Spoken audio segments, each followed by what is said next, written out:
Yeah. We are live. We're not going to talk about what we were talking about. That's all there is to it. Oh dear. Not going to happen. Just to say, meatball doesn't work that way. No, it doesn't. That's simple. I'm fine. I've had my violence and my biscuits for the morning. I'm good. Have you? You're all. You woke up, chose violence. I woke up, chose violence. No, I didn't chose violence. Violence chose me. That kid I was just telling you about, Russ. That kid I was just telling you about. He was scary. He was just, some people he was are just scary kid. He was only 15 or so, and he just lost it. Well, you can see the difference between those people that are up for a fight and those people who are just talented. There's talented mat fighters, and then there's brawlers, and they're two different things. Well, he lost the basic fundamentals of karate too. It's not about strength; it's about control. It is but he stopped doing the karate moves. He started punching and kicking, and that's right. He lost control. There's it's always fun. You see a lot of there's like a world karate thing now where it does kind of get into a little bit of a brawl. And at the end of the day, you got to do what works. And sometimes certain strains of karate can be almost too formal, and you need to be able to adapt and make things work. So when people say, "Oh, karate doesn't work in the street," it's like your average, restricted, disciplined karate is going to help you in the street, right? But it could succumb to a street fighter, because you don't want to be too rigid. Karate isn't just about sitting within those rigid guidelines. It's about learning new techniques. It's about opening yourself up. And the association and the club that I work with, we get all kinds of different people in from MMA, from Kung Fu, and all kinds of stuff. And we do mat work, floor work as well as mat work. And the idea is that you keep yourself open. If you make karate a broad church like that, then actually it is incredibly useful when you need it. So, but you must be disciplined and you must be respectful. Otherwise, you can leave. Yeah. Never once have you awarded anyone the plaid or paisley belt. For martial arts, you definitely should learn how to defend yourself even against a street fight for sure. Like if you're going to get into situations where you're in, the formal training is one thing, but eventually you're going to encounter somebody with pocket sand. Exactly. Yeah, you've got to be aware. It's something that I've sort of used within the comic book black belt brand on my YouTube channel. The idea being that my art and my karate are very similar. Is that you learn the basics. You get for in karate up the Q grades up until you get your first black belt. The karate is shaping you. So much like that in the art, when you're doing sequential art, you've got to be shaped by having good solid background like anatomy, scene selection, get yourself in, make sure you're picking out emotions and things like that. And then once you step over those basic levels, not that you've mastered them, but you understand them and they're not shaping you anymore, then you shape your art and you start going in different places. And it's the same with karate. Once you get past the first black belt, you start shaping your own form. And it's almost like everybody's got their own style of karate because it forms to the way that they work and mentally and physically. That applies to life as well, doesn't it? You get all your peers around you and your parents and your brothers and sisters, and you do this and you do that and you don't do that. And then all of a sudden, when you're 18, 19, you've got a grasp and you start working it out. Being yourself. Yeah, exactly. Yeah. There's lots of lessons, lots of life lessons in martial arts.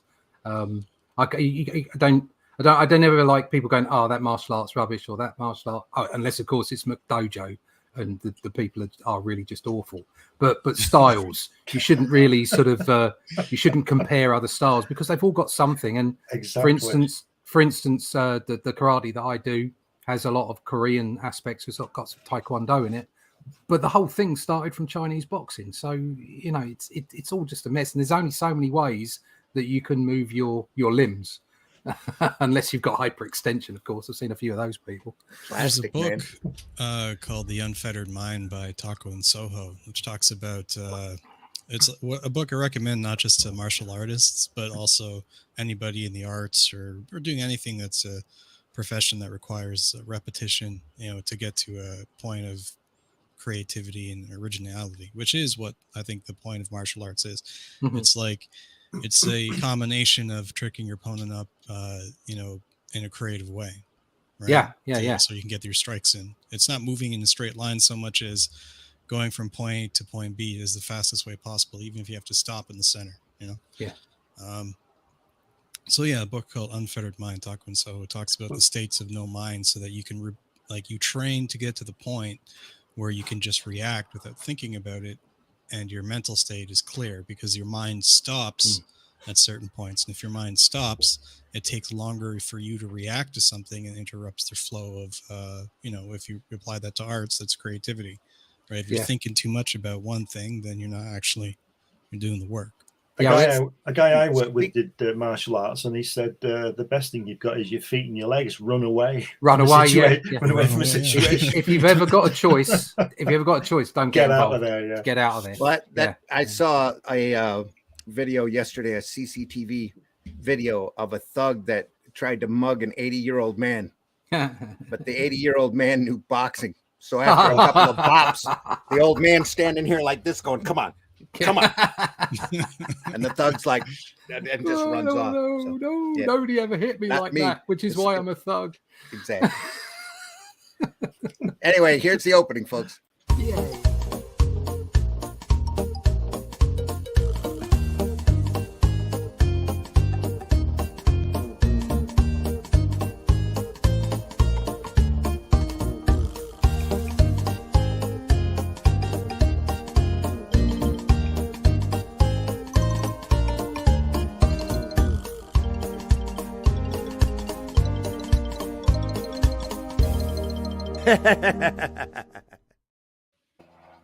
Come on in, folks. It's Sunday Funnies. It's Sunday, the 25th of June, 2023, and we're here to talk comics. So come on, or try to talk comics. Come on in. Is it warm? Is it warm where you are, Randy?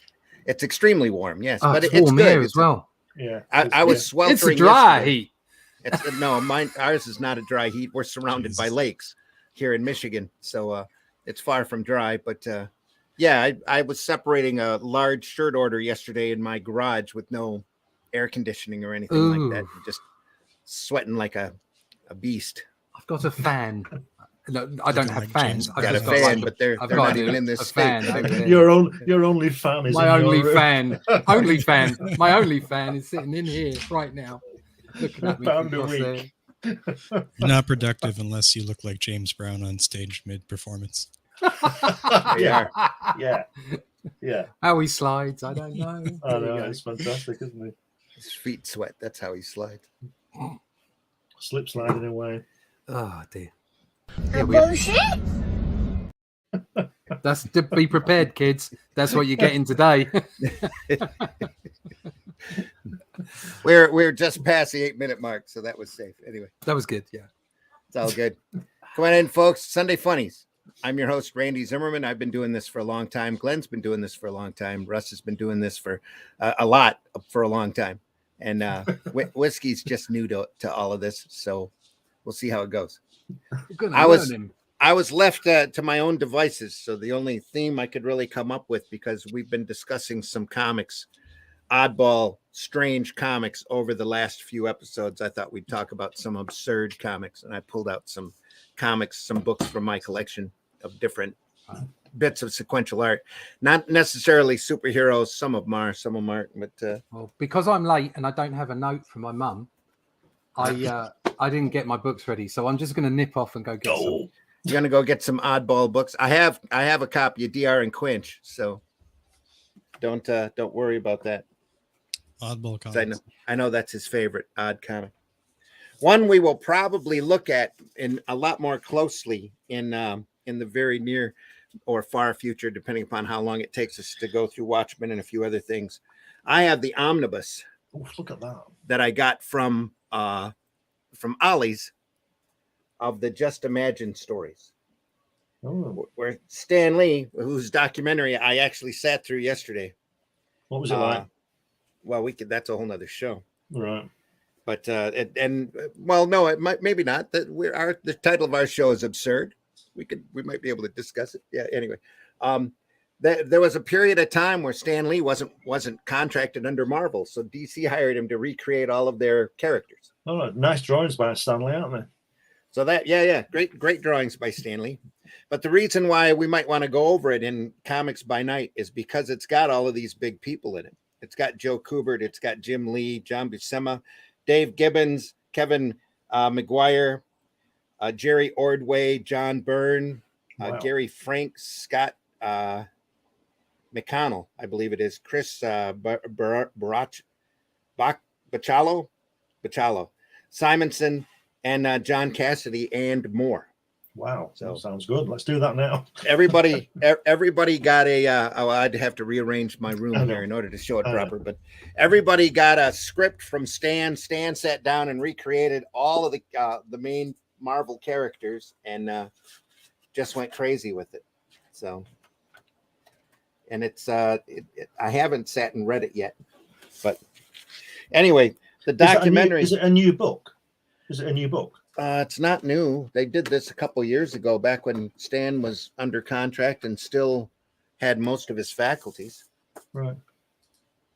I mean, let me check the print date on it. I mean, I got it at Ollie's because they overprinted the thing.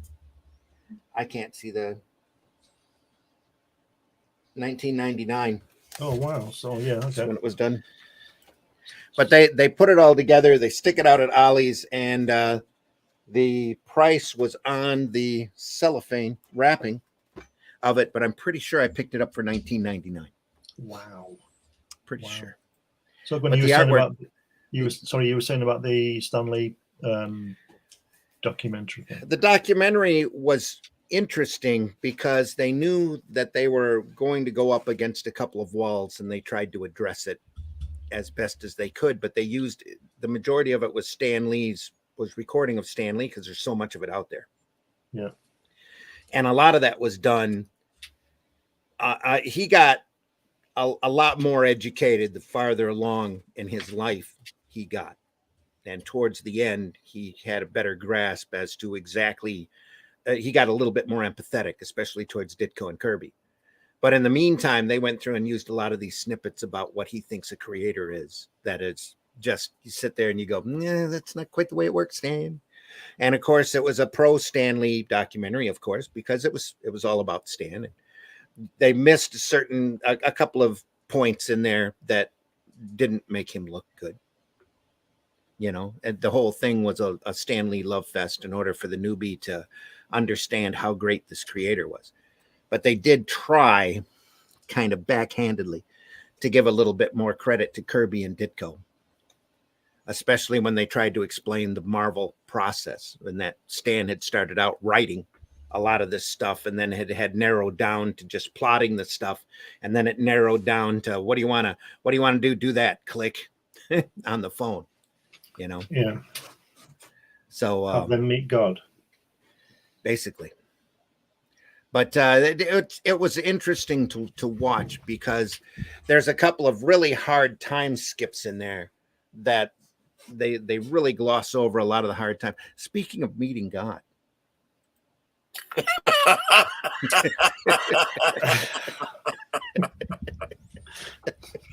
How you doing, Scott? Hey. Thanks for joining us, man. Thou shalt not steal. Thou shalt not commit. Thou shalt not take thy neighbor's lawnmower. Thou shalt not. Damn it, I turned my back for 5 minutes and Rosema turns up. Yeah, there you go. It was your substitute. You were nearly kicked off the team there, Russ. You don't block the door. Anybody can just walk right in. Jeez. We've picked up a new kid named Whiskey, too, Scott, while you were gone. What's that? Oh, yeah. Hey, we picked up a new kid named Whiskey while you were gone. Oh, okay. So speaking of whiskey, I got a drinking problem.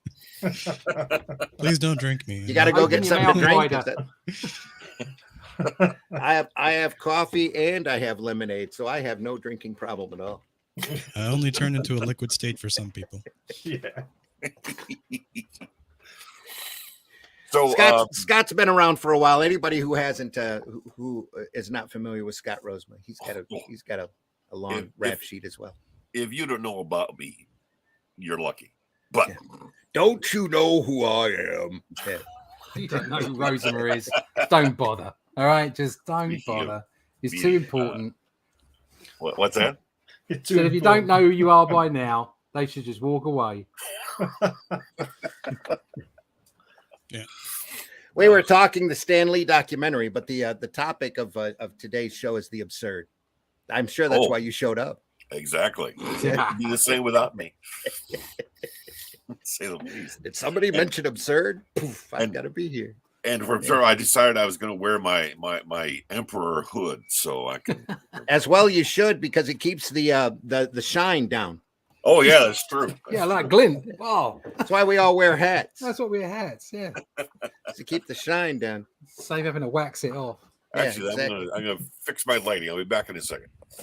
Well, we didn't mean to chase you out, but who's going to start then? Oh, I already did. While you were gone, I was showing. Sorry, what did you show? Well, we've just covered 10 books while you were away, Russ. I heard you say DR and Quince, which means that I'm kind of in the right. I haven't. No, I told you. I'm kind of in the right place. So probably out of your earshot that I had a copy of DR. Yeah, and Quince, yeah. But I was showing off the Just Imagine Stan Lee omnibus. Oh, that's bonkers. I where want that now.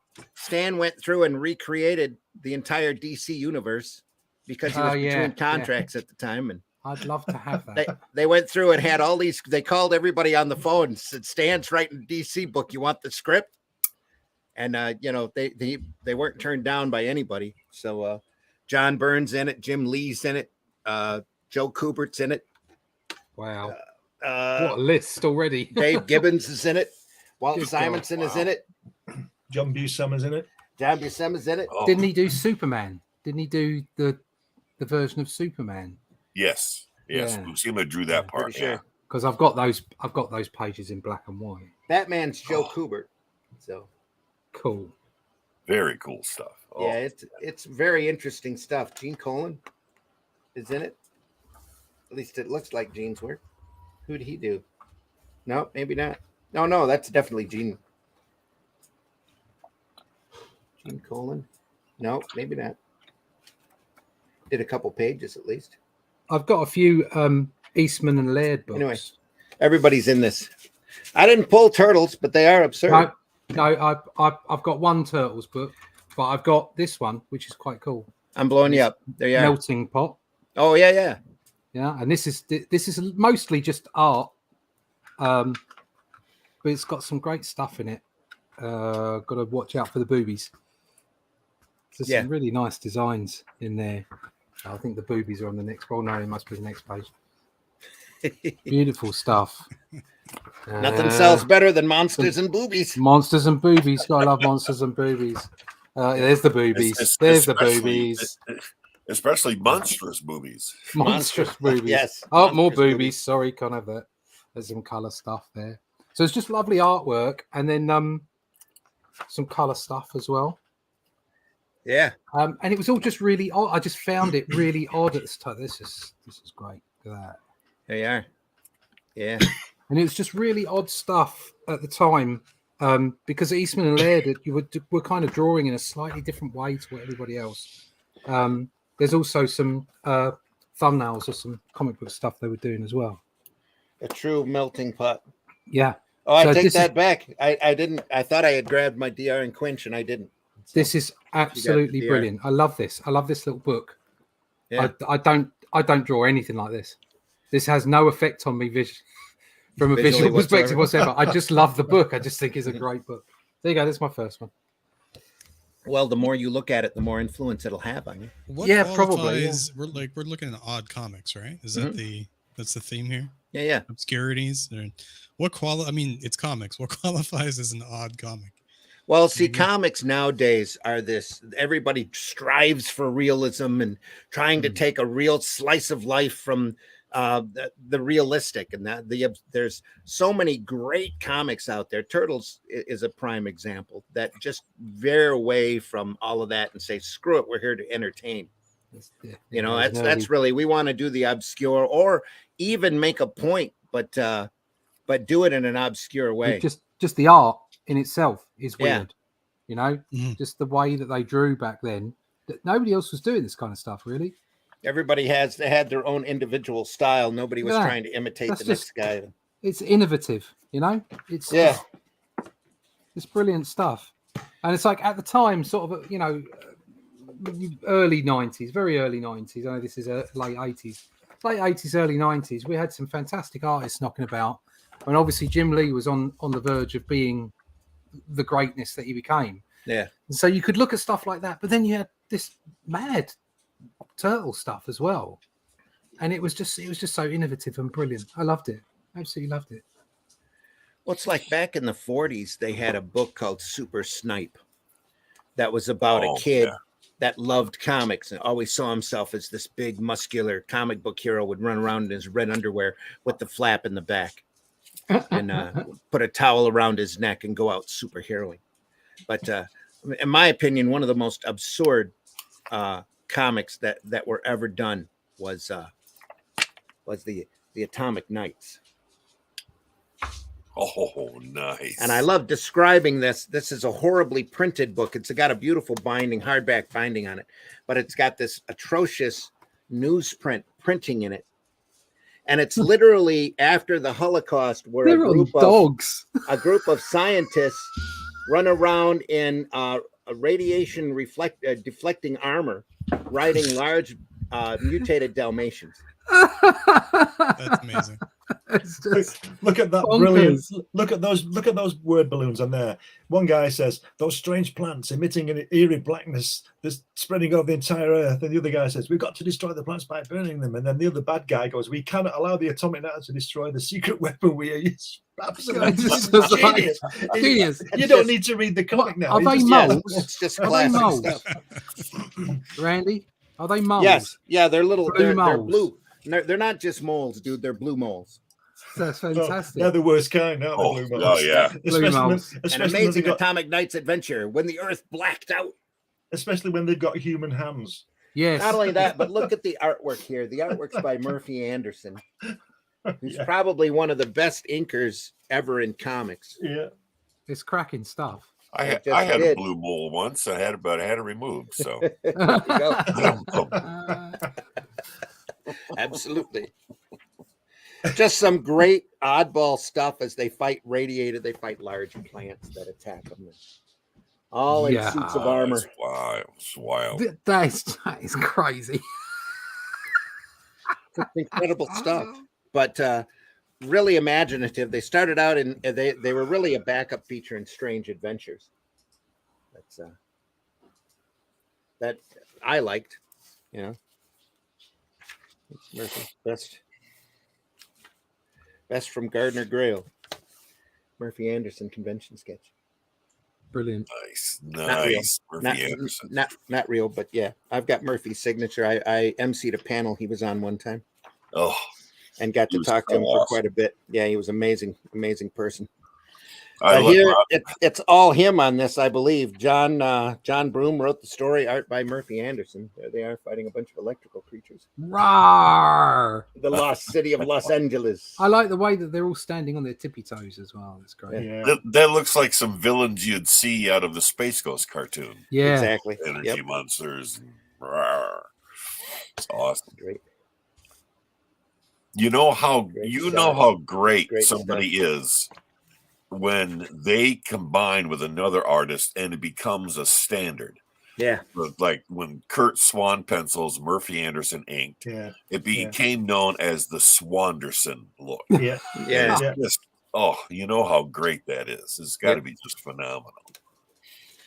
But when we talk absurd comics, I love telling people about this book because you get this look on their face like you're trying to describe curling to somebody from the South. You know, the sport of curling. Mm-hmm. Oh yeah, it's the same look. It takes place in the future where these guys have this suits of Victorian armor that deflect radiation. They ride around on large mutated Dalmatians the size of horses. What? I love it. Just fantastic. The oddest comic I've got is that OMAC. Oh, the OMAC. That's weird. That's just weird. That's Kirby at his craziest too. Yeah, in fact it's that weird. It's that weird. I only bought number one. What do you mean I can't draw Orion anymore? Screw you! I'm going to draw a person in a box. Look at that. What's going on? There was a film about that. Pack it up, ship it out. That's what it is. But then he does that, and it's like, wow. Yeah. Oh God. So one man army corps. Yeah, it's weird. I didn't get it. I didn't get it at all. And then the only other odd one is that, which is obviously fantastic. Oh, Kirby again mainly, but still beautiful comic. And this is my actual issue from 1967. How about that? Yeah. Sweet. Wow. So that's about all I've got. I just love the inventiveness they had with the names, not Brand Ech. I mean, it's just awesome. This is another Eastman and Laird. It's not theirs, but it's. I think it's from the same publisher, but it was just Nat Rat, the movie. So it's taking the mick out of Batman at the time, Batman '89. Oh yeah. But the artwork is beautifully comedic. Yeah, it's fun. Really nice stuff. That's innovation. That's a Dave Campetti company. Yeah. So it's Rat. Yeah. And a Nat. So he's Nat Rat. There he is at the bottom. Nat Rat with the glasses, with the Michael Keaton Bruce Wayne glasses on all the time, even when he's Nat Rat. There's a videotape. There you are, kids. Bonkers stuff. Videotape Nat Rat. Shows you how old it is. Yeah. Yeah. And there's nice, some lovely art at the end there. Very reminiscent of the time. So gorgeous. Yeah. Wonderful stuff. Very 90s. Oh, innovation. Yeah. That was David Campetti's. That's who it was. Yes, Dave Campetti's company. Yeah. But I just thought it was brilliant. Absolutely beautiful. I picked this up, and it was not the kind of thing that I was into at all. They did some really nice quality products in there, Dave. Innovation great. Did. Yeah. Oh, yeah. It's so comedic and brilliantly drawn as well. Really nice stuff. I have a book here that's got Kim Deitch, Hunt Emerson, Neil Gaiman, Dave Gibbons, Steve Gibbons, Graham Higgins, Julie Hollings, Dave McKean, Matt Matthews, Alan Moore, Arthur, and I think Alan Moore actually did some drawing in this. What a name. Arthur Ranson, Peter Rigg, and Donald Room in it, entitled let me blow myself up here. Outrageous Tales from the Old Testament. Oh my God. Human sacrifice, murder, wrath of God, cats and dogs living together, mass hysteria. Deadly tent pegs. Judges, kings, and prophets. Enormous boils. And just incredible underground style stuff, all retelling stories directly from the Old Testament. Had to be a British product. Oh my God. That looks like something the Monty Python would do. Oh yeah. You know. I'm a huge fan of Hunt Emerson's work, and he had another absurd book. I've got in my rack here. It take me a while to find it. I reckon you can draw a direct line from Monty Python's Flying Circus to 2000 AD. Oh yeah. Yeah. I have no doubt. I'm sure you can. I'm sure Pat Mills would admit to that too. Yeah. The vein, without a doubt. The vein of Britishness within our humor and our comics is just so obvious. It's it is unique to us. It's so Whiskey's got a copy of Super God up there by Warren Ellis. And this is a comic, speaking about gods and stuff like that. Mm-hmm. It's I would say it's an obscure book because it's not really like it's superheroes, but it like explores the premise. If you actually made superheroes and made these like living gods, are they actually going to do what you want them to do and save the world, or they're just going to screw everything up? And this is kind of what it goes through. You're going to kick back, eat popcorn, and get started. Knowing Warren Ellis, they screwed everything up. So. Who's that guy? He looks like that guy on Doctor Who, doesn't he? Looks like that guy on Doctor Who. He looks like the Living Tribunal. The Marvel guy, the Living Tribunal. Living Tribunal. Yes. Nice drawing. This is one of the gods in the book where they were trying. It's sort of like a happy accident, I guess, if you call it a happy accident. So they sent 3 astronauts into space to explore somewhat of a thing hit by like some sort of cosmic rays, and instead of becoming like the Fantastic Four, they become this fused together alien mycological mass of some kind, and people start worshiping it like a god. But it just it goes downhill from there in the book, right? Yeah. Downhill as far as just gets crazier from there. Yeah. He could use some skin lotion, that's for sure. Yeah, something. Absolutely. Legs. It looks like one of those trees in the woods, doesn't it, with mushrooms growing out of them, or when a fungus growing out. Yeah. Great drawing. You know, that Testament Tales, Brandy, that reminds me of John Cleese had a bit one time where he said that they were going to do a bit about what if they had weather forecasters at typical time. Okay. He said on Sunday locusts will descend, and on Monday, and on Wednesday boils. On Friday, giant frogs. So I gotta say giant frogs. Yeah. Got a cold front of giant frogs sweeping through. Dogger Bank. I've got this one. This is Caliber. God knows when this is going back away. This was just weird. I think I found the artwork a bit odd as well. Caliber did a lot of oddballs. Yeah, this is Mechanoids. That's what this one is. Oh yeah. Just weird stuff in here. Just like it freaked me out a bit. That is, I believe, Mark Winfrey. Yeah, artwork. But I picked it up. It looks like Mark's work. Yeah. Mark Winfrey started out doing System 7 for Arrow Comics, which is a superhero title. There you go. Yeah. So it's just like, all the... Oh, my. We're seeing all text pages right now because Mechanoids was tied into a role-playing game. Yeah. So, yeah. Back in the day. So that was bonkers. Yeah. That was a weird little one as well. There you go. And Russ, do you have your monkey's ass pointing towards us on your microphone? Monkey's ass. That's right. There you go. I'll just turn him around so you got the monkey's nose. Well, that's. I keep meaning to clip that video of lizard people. I haven't done it yet. So. I got one that's gonna beat even the Old Testament one. All right. Oh, go on. I'm blowing it up. Okay. American Bungalow. Okay. There we go. And it's got all kinds of really neat, articles on. It's an ad. On different bungalows. Envelope, all the. That's not a comic at all. Just kick him out, will you? Kick him. It's just wonderful, beautiful stuff. Kick him out. Oh wait. He's just taking the mic, right? Oh shoot! I'm so. He's just taking the mic. Obviously, you've been shopping for a bungalow, huh? All right, I'm going to show you my last one.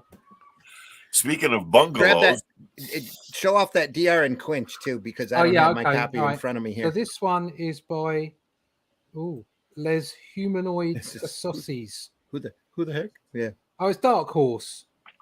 So there you go. This one is really quite odd. Nosferatu.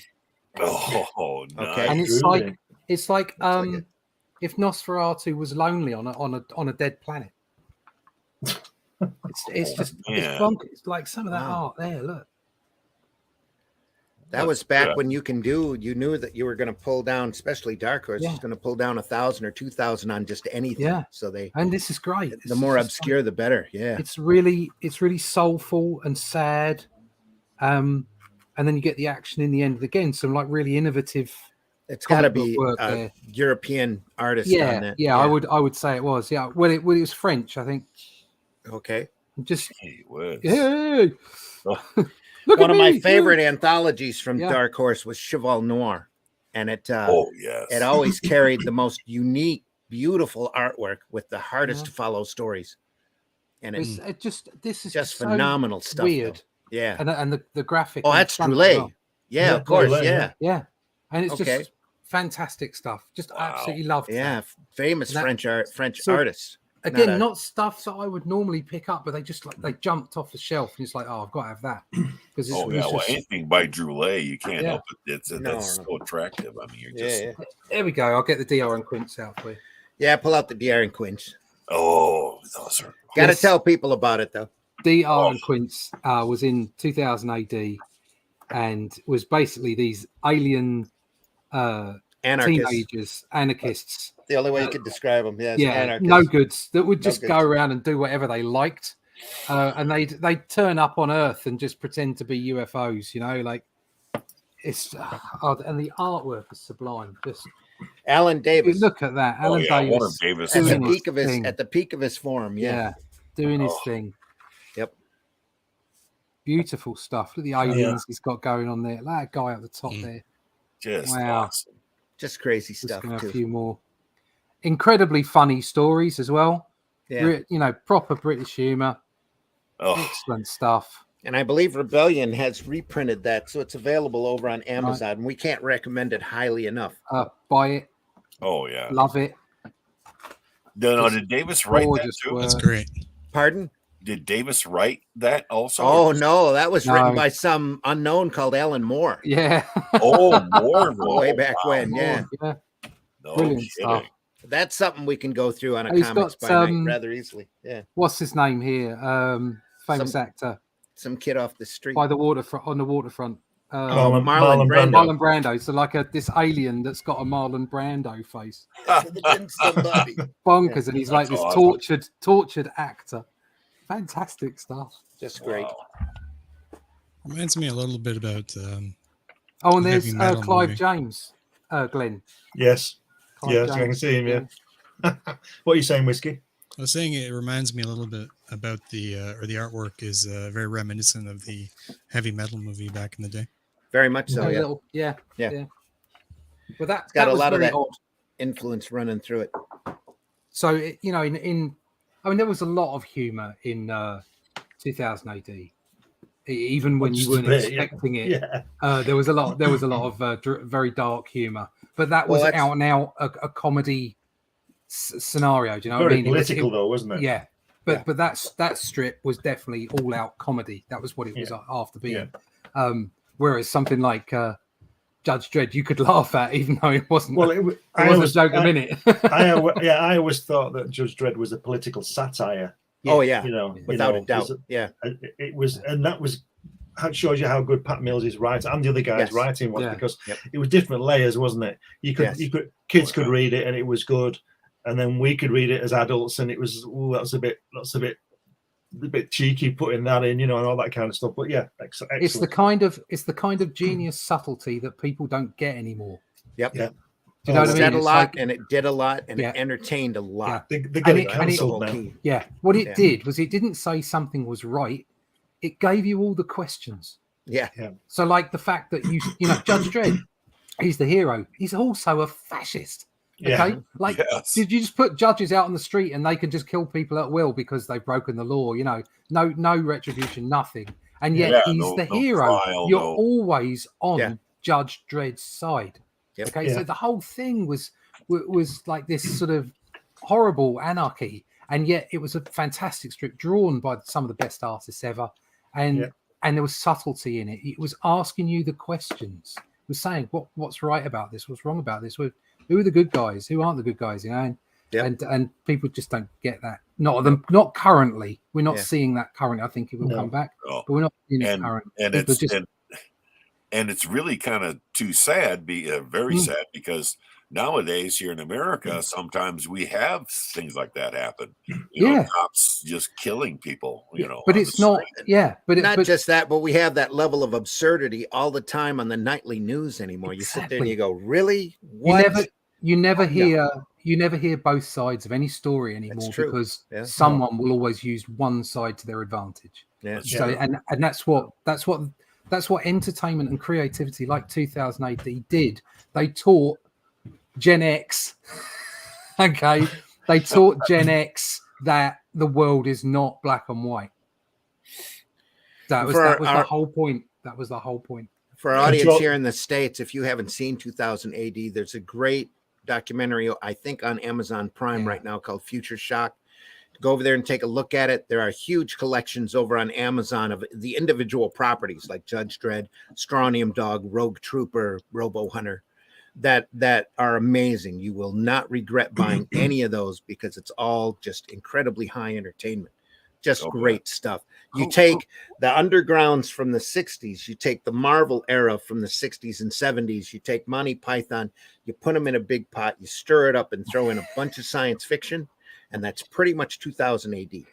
Oh yeah. Sticking a bit of Hammer horror as well. You're done. Yeah, a little Hammer horror. Yeah, who was mostly what did Judge Dredd have a regular artist for a long time, or was he worked on by? No, it was always multiple artists. Carlos Esquerra was the first one to draw, wasn't it? His creation. Yeah. Partly. He's credited. Him and Pat. I think Pat Mills are credited. For me personally, the best was Brian Bolland.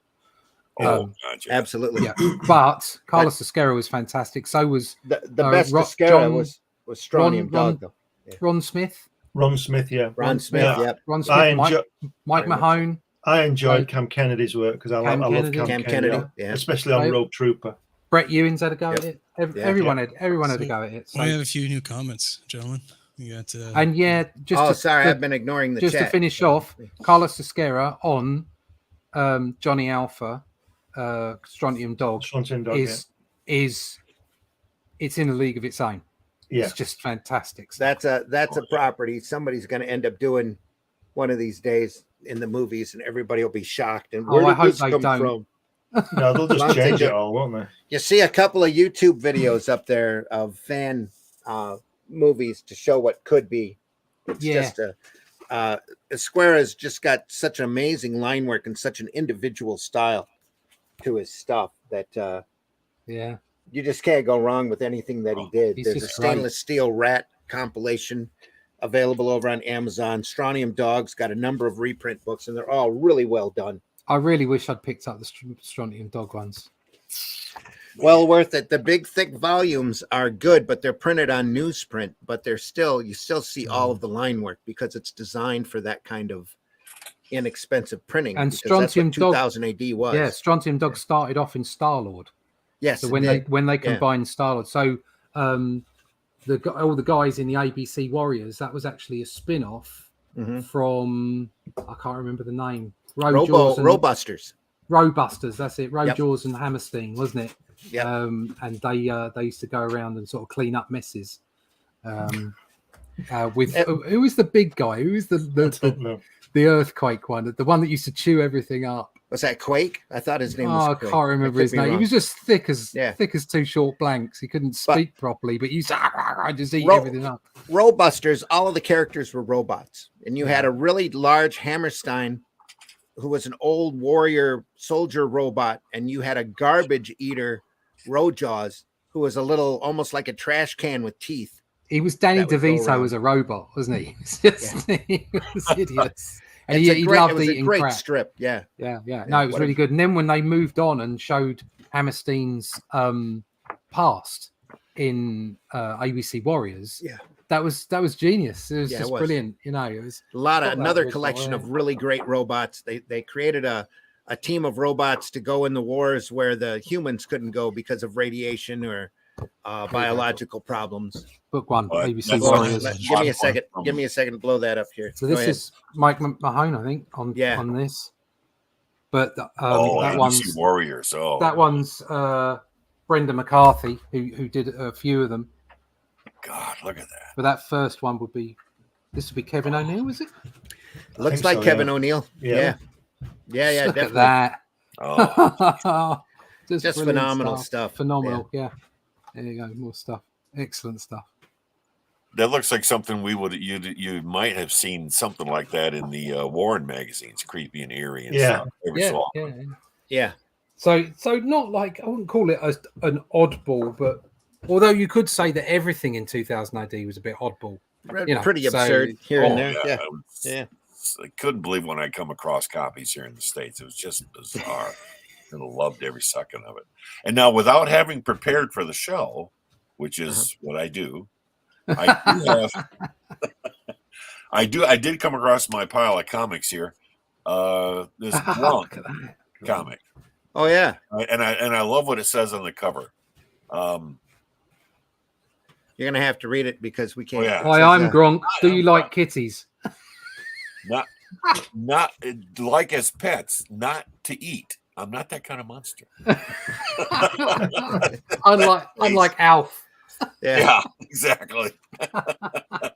And it's just and it's fairly, it's fairly, safe kids fare inside, Oh, but that's it's nice. just, Just one of those weird little comics you picked up on Free Comic Book Day. I never saw the whole series, but it's just one of those, it's one of those kind of comics that you see it and I got to get that. Yeah. Now, one of the oddest books, though, Ephraim's in the house. Ephraim, how you doing? Brad's in the house. Good morning, Brad. Thanks for listening. Hey, Brad. Brian's in the house. I think Dredd hit the hardest popularity-wise, but Strontium Dog Rogue Trooper are well worth the read as well. Yeah. Oh, definitely. There was a Rogue Trooper game for the PS2, but they redid it recently. Okay, go ahead, Scott. I was going to say, it's not so much odd, but it's one of the most unique comics, and that is classic Will Eisner. Yeah. I mean, there were so many just bizarre storylines in it. I mean, yeah. I think you can say, it had bizarre stuff in it, didn't it? Oh, yeah. And it was just, of course, masterful storytelling and artwork, just phenomenal. Always the best. Yeah. And and these kitchen sink reprints were just great to see. Yeah. Especially when they would add the color like they did to it. So it's really just. Yeah. And you might be able to find those in the dollar bins or in the reading copy long boxes at your shows too. Oh, I know. And it's such a shame because these things should be valued by everybody. But it's just DC did an archive set, and I think we looked at one here at a Sunday Funnies not too long ago. Sunday Funnies are comics by night. That the archive set is unbelievable. There's 26 volumes of the entire run, plus the oddball stuff he did afterwards, plus all the covers for the Spirit magazine reprint books. So, yeah. But when we're talking absurd here. If you can't mention that anymore. Talking about absurd without covering Milk and Cheese. Oh yes, yes, the false comics. Dairy products gone bad. That's great. They hate what you hate, and they hate you. Yes, that's right.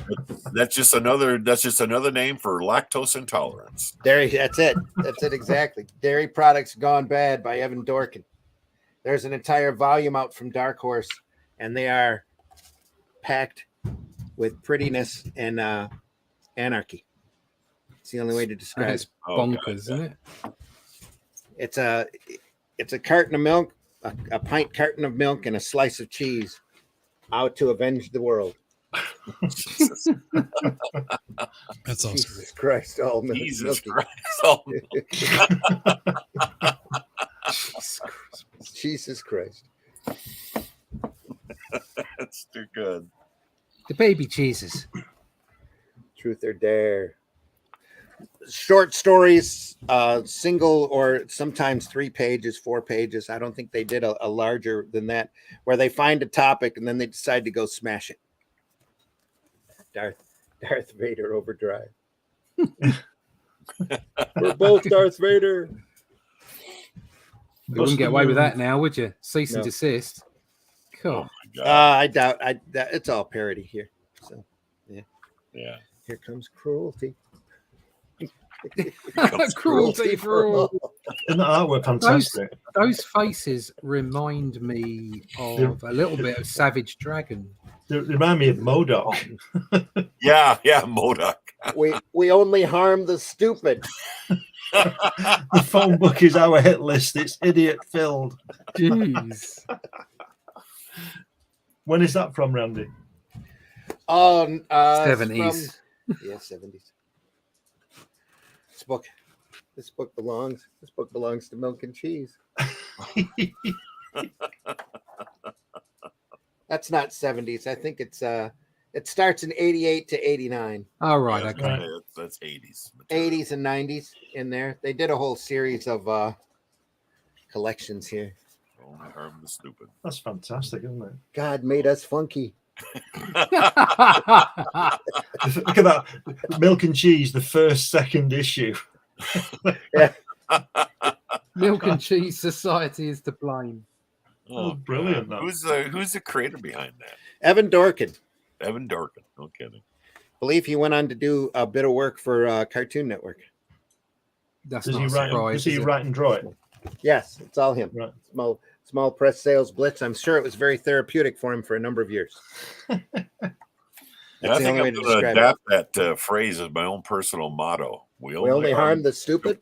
Here we go. What a great book, folks! It's a hardback. It's phenomenal. It's Dark Horse Books. It retailed for $21.99. Wow! So at the time, but that was probably back in the early teens, 2010.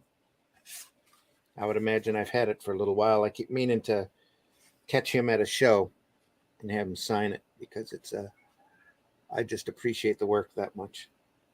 Oh yeah. I have another innocuous, harmless comic. Most of the stuff gets picked up at Free Comic Book Day. 2011.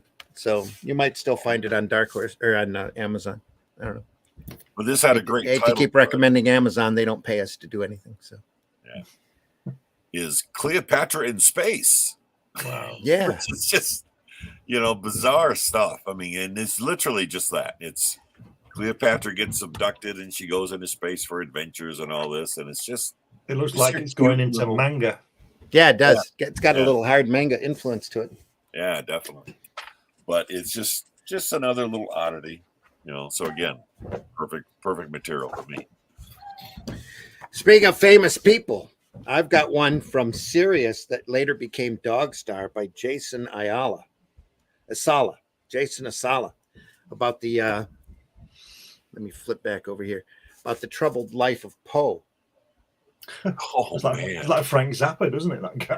That is that's a bit weird, isn't it? That was a great comic. It was really super popular for about 6 months and then disappeared.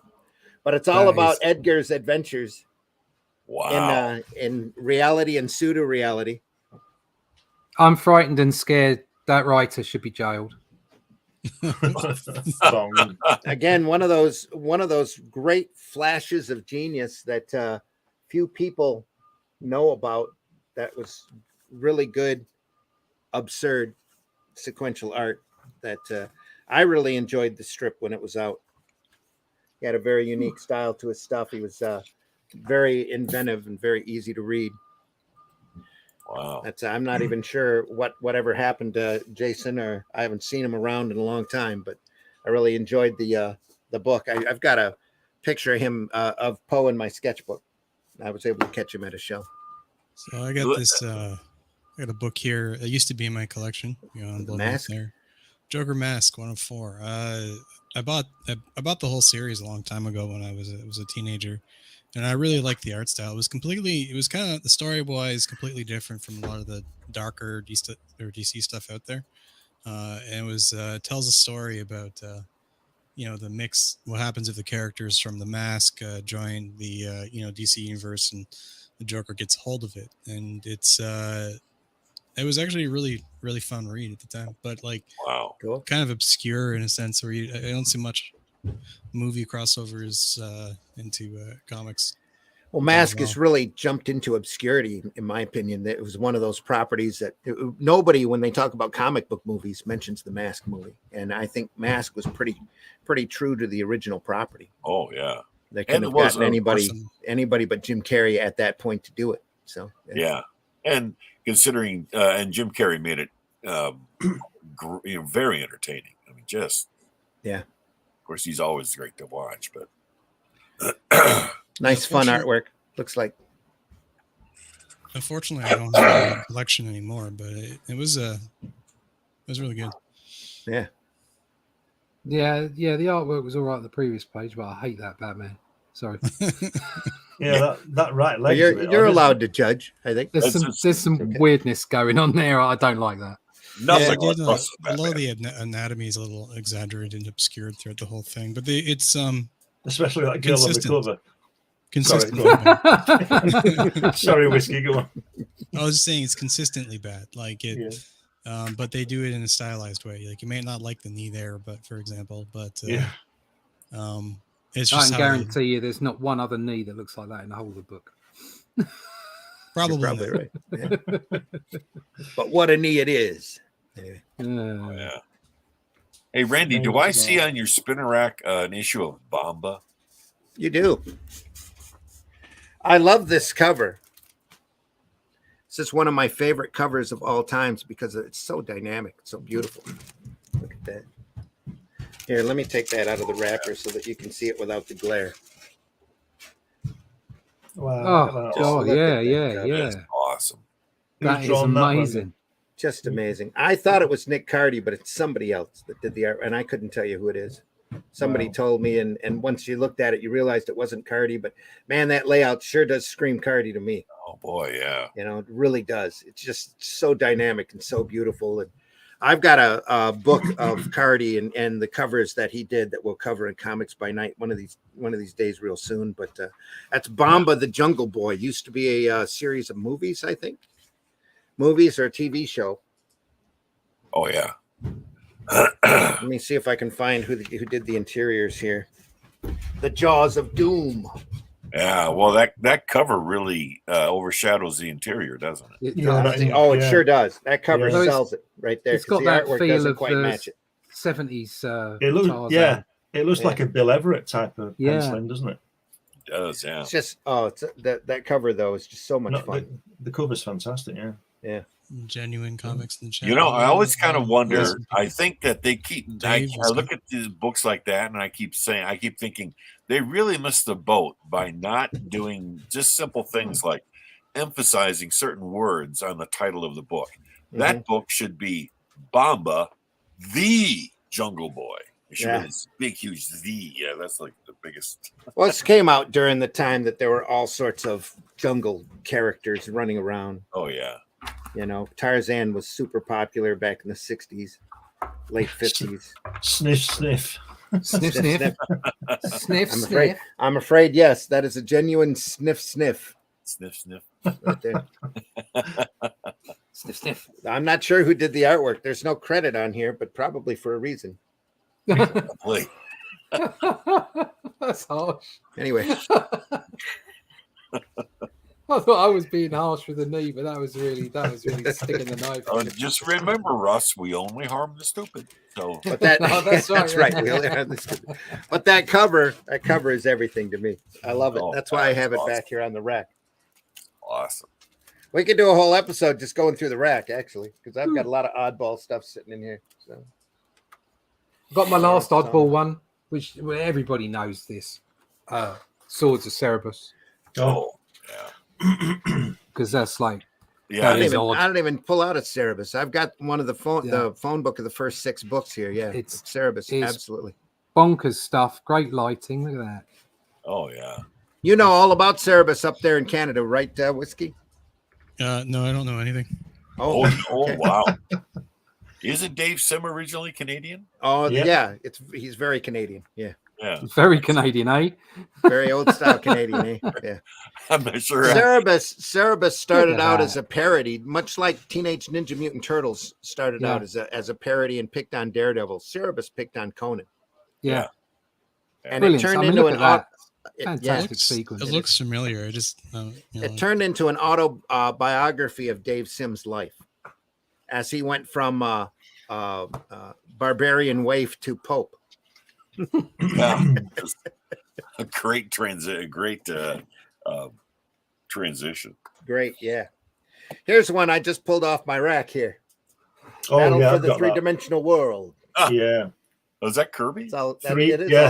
Yeah. 3D glasses and everything. Yeah. Kirby in 3D. Wow. Get your glasses on, kids. Here we go. Oh yeah. I've got another couple. Hold on. Jeez. There's some absolute craziness. Actually, on there, it almost looks solid here. Yeah. You got to got to see how it's off center for a reason, because they had a pair of 3D glasses that made everything 3-dimensional. I don't have the glasses, unfortunately. It could be a really good fun gimmick for a rehash. Great stuff. Come back with something like that. Yeah, it came back in the late 80s, early 90s for a while. So, yeah, it was great. Let's see who else I have here. Didn't they develop a 3D system for full color comics? Yeah, they did. They had a full color TV for a while that showed stuff in 3D. That didn't last very long. Wow. What about anybody know anything about Barry Ween, Boy Genius? No. By Judd Winnick. Great artwork again. Judd Winnick went on to do a lot of work for DC, but yeah, it's kind of an underground, not quite for kids story, but a boy genius. Wow. That's great. Probably predates shoot. Image did this. Yeah. The cartoon. What the hell? Dexter's Lab? Yes. Yeah, Dexter's Laboratory. Dexter's Laboratory. Yeah, there's probably a lot of Dexter in this. It does have a giant gorilla. Okay. Oh man. You know it's going to sell now. Oh yeah. I got really close to being a cartoon show from what I understand, but I watched a program last night about Julius Schwartz, and he was talking about I don't know who it was now, put a gorilla in it and started all that stuff in the 50s about gorillas being in comics. And Julius Schwartz was saying, "What the hell is this gorilla?" And he said, "Oh, it'll sell, don't worry," and it did. Yeah. They had Julie on a quick clip that he was on the Tom Snyder program with Stan Lee, and they really made him look grumpy and evil. Julie Schwartz. Yeah. Oh, no kidding. Wow. So he was sitting there about how comics should be entertaining, shouldn't have anything about real life in it. And Stan's sitting there just laughing at him, shaking his head, literally. Because at the time they were outselling Marvel 2-1. Or they were outselling DC 2-1. And Stan's like, okay. Well, Excelsior to you, Here's something to make you jealous. It took me a little while to find this book and get a hold of this book. It's a Showcase Presents, but it is The Great Disaster. Wow. Featuring the Atomic Knights. This has got the Atomic Knights in it, yeah, but that's not why you wanted this book. You wanted this book for the sheer variety of people that was in it. It's got a couple of, it's all end of the world stories. So you've got, right off the bat, you get some Alfredo Alcala. Oh, no kidding. Just kicking major ass. Look at that. Hold that up again. Just kicking it. Oh, Jesus. They're all after the apocalypse story. So of course they're going to include Atomic Knights because, got to try to explain that to folks. And that's a pretty large story. There's a number of stories with this Weehawken. Pre-disaster warnings, Weird War Tales. It's got The Day After Doomsday, more Weird War Tales, House of Mystery Stories, Strange Adventure Stories. That's the Atomic Knights run. It's got Hercules Unbound in it. Oh, no kidding. That is, yeah. Isn't that Weehawk? Isn't that a Wally Wood property? Or am I thinking of something else? The Hercules Unbound, though, is Wally Wood. Oh, Jesus. Wow, look at that. So Wally Wood inks over top of somebody, and I think Wally might have drawn an issue or two of it as well. Let me see. This is Jose Luis. Oh, this is Jose Garcia Lopez and Wally Wood. Oh, no kidding. Look at that. Jesus. Just amazing. Look at those legs. Aren't they fantastic? Oh, look at man. Wow. Just Jose Garcia Lopez is just amazing anyway. And then to have a great inker like Wally Wood on top of him, it's just oh yeah. Just the artist Garcia Lopez was. Oh man. But this showcase volume was listed in Amazon, and then DC decided not to do it. And then I think Amazon came back and told them that they should do it. And everybody complained because it reprinted it's got all the Hercules Unbound and all of the Atomic Knight stories in it in the same place. And all of this phenomenal artwork at the front, like I showed you before by Alcala, and it's just great stuff. Wow. Oh man. Look at the length of that guy's arms. Yeah. That's right up Get there on with that. some of is that by Alex Nino? The art? Some of O'Neill's, yeah, that's Nino right there. You can't I like see that. Jesus. It's good stuff. Just amazing. It's a bit Wrightson as well, isn't it? Art by Nino, Yeah. Oh, yeah. a story by Jack Olick. Here's the next page. Oh, We covered Bonkers. Nino before. I forgot he was even in this book, or we'd have covered this story as well Bonkers. in our Nino geez. episode, because this is just real classic stuff. And Jack was amazing. He was an amazingly prolific writer. Yeah, he just did so much. Just great stuff. It's a great volume. That's The Great Disaster. Showcase Presents. Very difficult to find.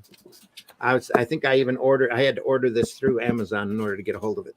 But, I would love to know who it was that very smartly decided to collect that up into a volume like that. Because I don't know, but DDO kept the one time I talked to DDO and mentioned reprint editors. He said that he had a real rough time with them trying to get them to reprint stuff like this. Wow. So they always wanted to reprint the same stuff over and over again. And I said, there's so much other great material in there. You need to go through and reprint, all of this stuff. Oh yeah. So, yeah. That's where you get the most mileage out of all that great material. I mean, it's all science fiction, mind-blowing stuff too. It's just great. It may not be immediate sales right away, but it does open it up to a new audience, and that's where you get people interested in the material if they can't see it. Do you want to see something that's so 1985 it hurts? There we go. Atomica Press. Oh yeah, A1 Holland. Lovely Bolland. I think is that the first appearance of the actress in the Bishop? I think it is. Actress in the Bishop. Look at that. 1985, Atomica Press. Lovely typography. Look at that.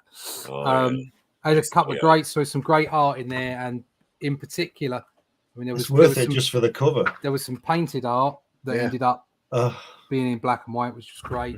Nice. And the actual Bolland strip was just amazing. That's from Titan, isn't it? Titan Press. Oh, hold it there for a second. Printed that. That's Boland's.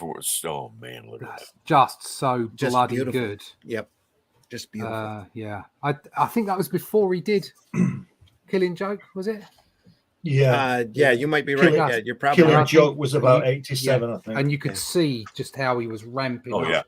I got a couple of really weird early 90s. 1990 Batman 3D. Oh, I've got that. Yeah. There you go. Look at that, all those 3D. Look at that. It's great. And even in the back, I've still got the back glasses. Oh, awesome. That's cool.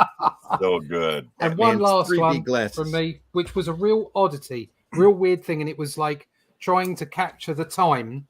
In actual fact, looking back at it, it's crap. But it was Batman Digital Justice, and I think they did everything in Photoshop. They painted everything in Photoshop, and it's god awful. Oh God, looks a little harsh there. Yeah, it's just. Oh yeah, God, just rubbish. Oh, I don't like that. That's like one step up from First Comics is attributed to doing the first computer comic called Shatter. Quite a good cover. And that looks like somebody got a hold of Minecraft and decided to do a comic. Computer generated. Yeah. And then there's the 3D stuff on the back. There you go. That's just so 3D, isn't it? Oh my God. I think there's a big picture. That was before they get sucked into. It's a bit Tronish. And that picture on top left, that's bloody awful. Look at that Batman there. Yeah. That was worse than the guy with the funny knee. But I'll see if I can find it with it. I wonder what Pepe Marino's doing these days with I don't know, but he's computer. Yeah, there you go. That's the there you go. It's all a bit Lawnmower Man. Oh, yeah. Oh my God! The faceting on the Joker face, it just leaves a ball with like didn't even add the extra polygons in. No, we're just gonna go with the lowest. But back then that was probably the highest whiskey. That's right. That was the high rung of the technology. Those two books, like 8 years to make. Those two books reside on my support bookcase, my overflow bookcase. So this one's on proper bookcase. Look, everybody's entitled to be an idiot. Not brought to traditionally. I've got one here that Russ has seen, which you can see soon. Shameless plug. Shameless plug. That is an odd comic. I like it. An odd book. It is an odd book, and it's lovely. It is. And you can see it's coming out soon from New Haven. Just show you that last one there.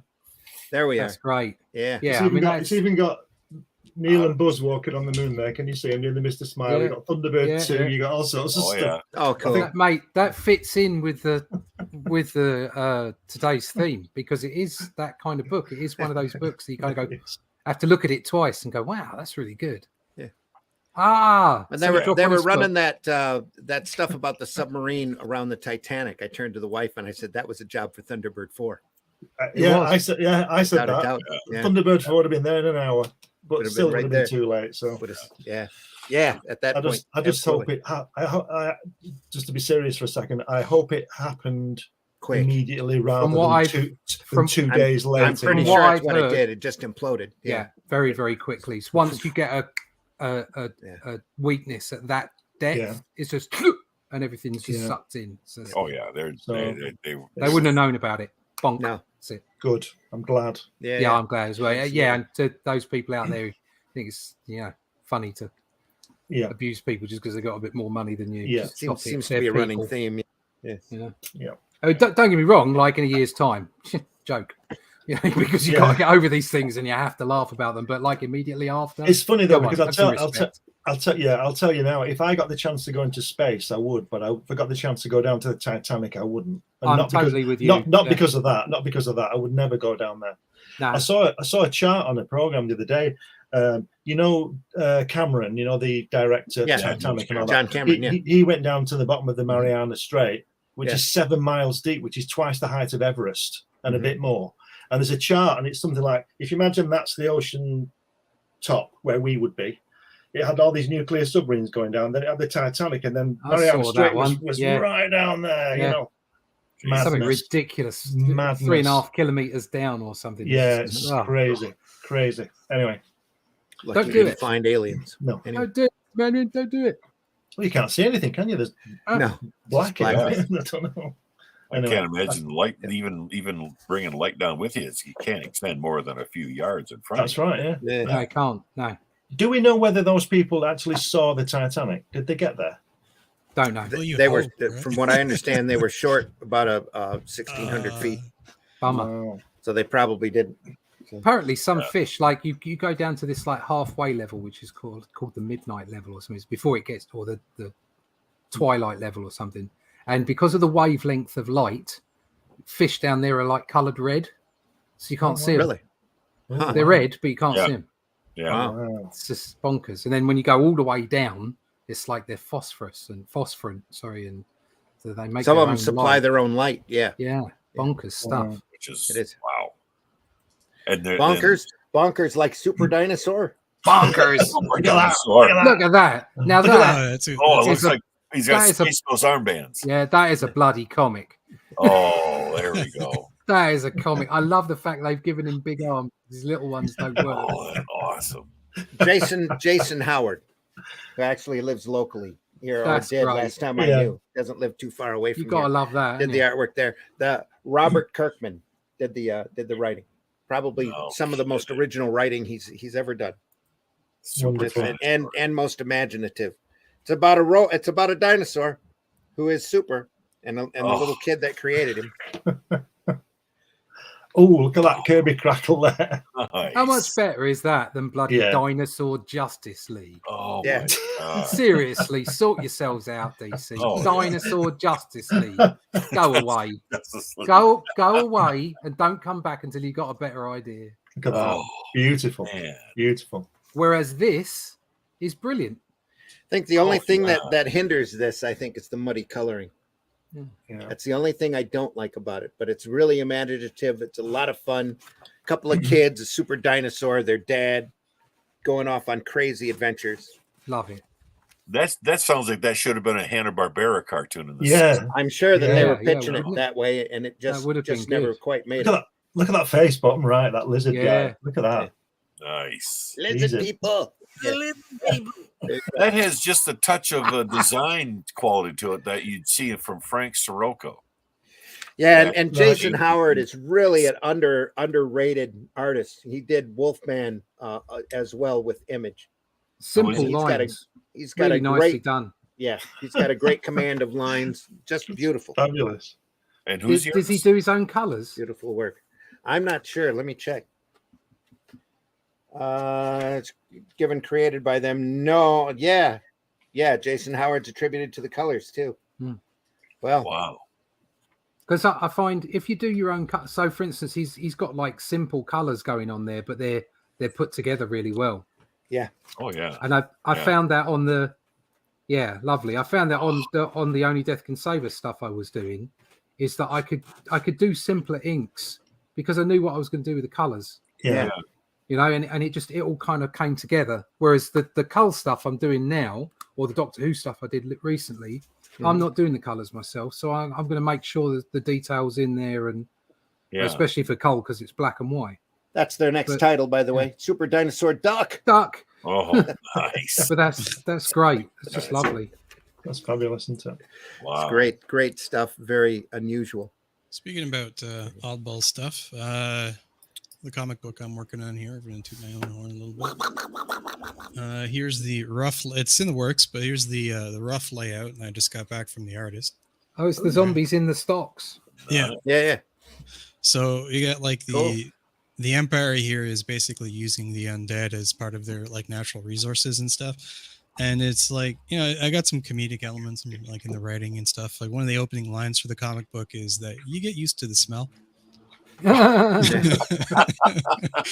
So like it tells the story of like I guess several different people in basically an expansionist empire that is under the thrall of, or you know, control of like undead lich wizards or undead wizards. And it's a lot of fun. You can see like the artwork here is it's just a rough layout. We're gonna get to the real pages in later on, but cool. Very cool. A little bit odd. Back in the day, zombie books were odd as well. Yeah. Like hello, all you awesome people. Hello, Dave. Genuine Comics. Hi, guys. Absurdity. Basil Wolverton. Anything by him. Absolutely. King of absurd. Should pull out my Space Hawk collection and show that. I've got that back there. HR. Puffin stuff. So, folks, nice. Yeah. You know, thanks for watching. We appreciate you. A bizarre moment for me in high school when, you know, you have acne problems, you know, in high school and such. And, you know, I broke out like everybody else. And I remember making a comment to friends that I felt like I was becoming a Basil Wolverton drawing. And it just went right over their heads. They had no idea what I'm talking about. Yep. They went, what are you talking about, Spotty? Get stuffed. Exactly. Look at some clearer. Last episode or so ago, we were talking absurd. Here's Zippy. Zippy the Pinhead. Zippy the Pinhead. Oh, that's weird. Zippy stories. Are we having fun yet? Are we having fun yet? Zippy the Pinhead in his first collection, New Origin of Zippy. Wow. It's actually got a comic stories of Zippy. Bill Griffith. Oh no, Zippy's freaking me out. Doing greatness here. No panel borders. Love it. Absurdity at its finest. Man. And of course, Happy Frogs. Oh, Jesus. Ribbit. Ribbit. Oh yeah, Zippy he freaked me out. I mean, started out as an underground comic for quite a while, and then King Features Syndicate actually picked it up as a regular comic strip. It's still going to this day. Is it really? It is. You're kidding. Here's Zippy meets Ziggy. Oh God! Post nasal letdown. Right. I think I must be in the wrong industry. Heads.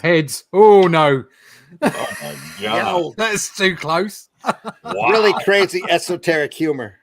Yeah. Some great stuff. Looks like Zippy by R. Crumb there. Wow. Almost. Wow, yeah. That's amazing that it's running as a syndicated strip. That is still today, even under today's humor. I'm not sure what his syndication numbers are, but it's still out there. You still see collections coming out, one or two a month. I bought some from him not a year or so ago. He kicks them out in regular sets. I also have a copy of this. And he's the one doing it still. He does that. Yeah. This is from Slave Labor Graphics. This was quite a hit for a little while. It's a property called, let me blow that up here. Johnny, the Homicidal Maniac.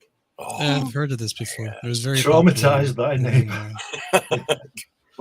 Sorry, Whiskey, go ahead. Sorry. a lot of the girls when I was in like late, or I guess the last couple of years of high school, were very much into that stuff.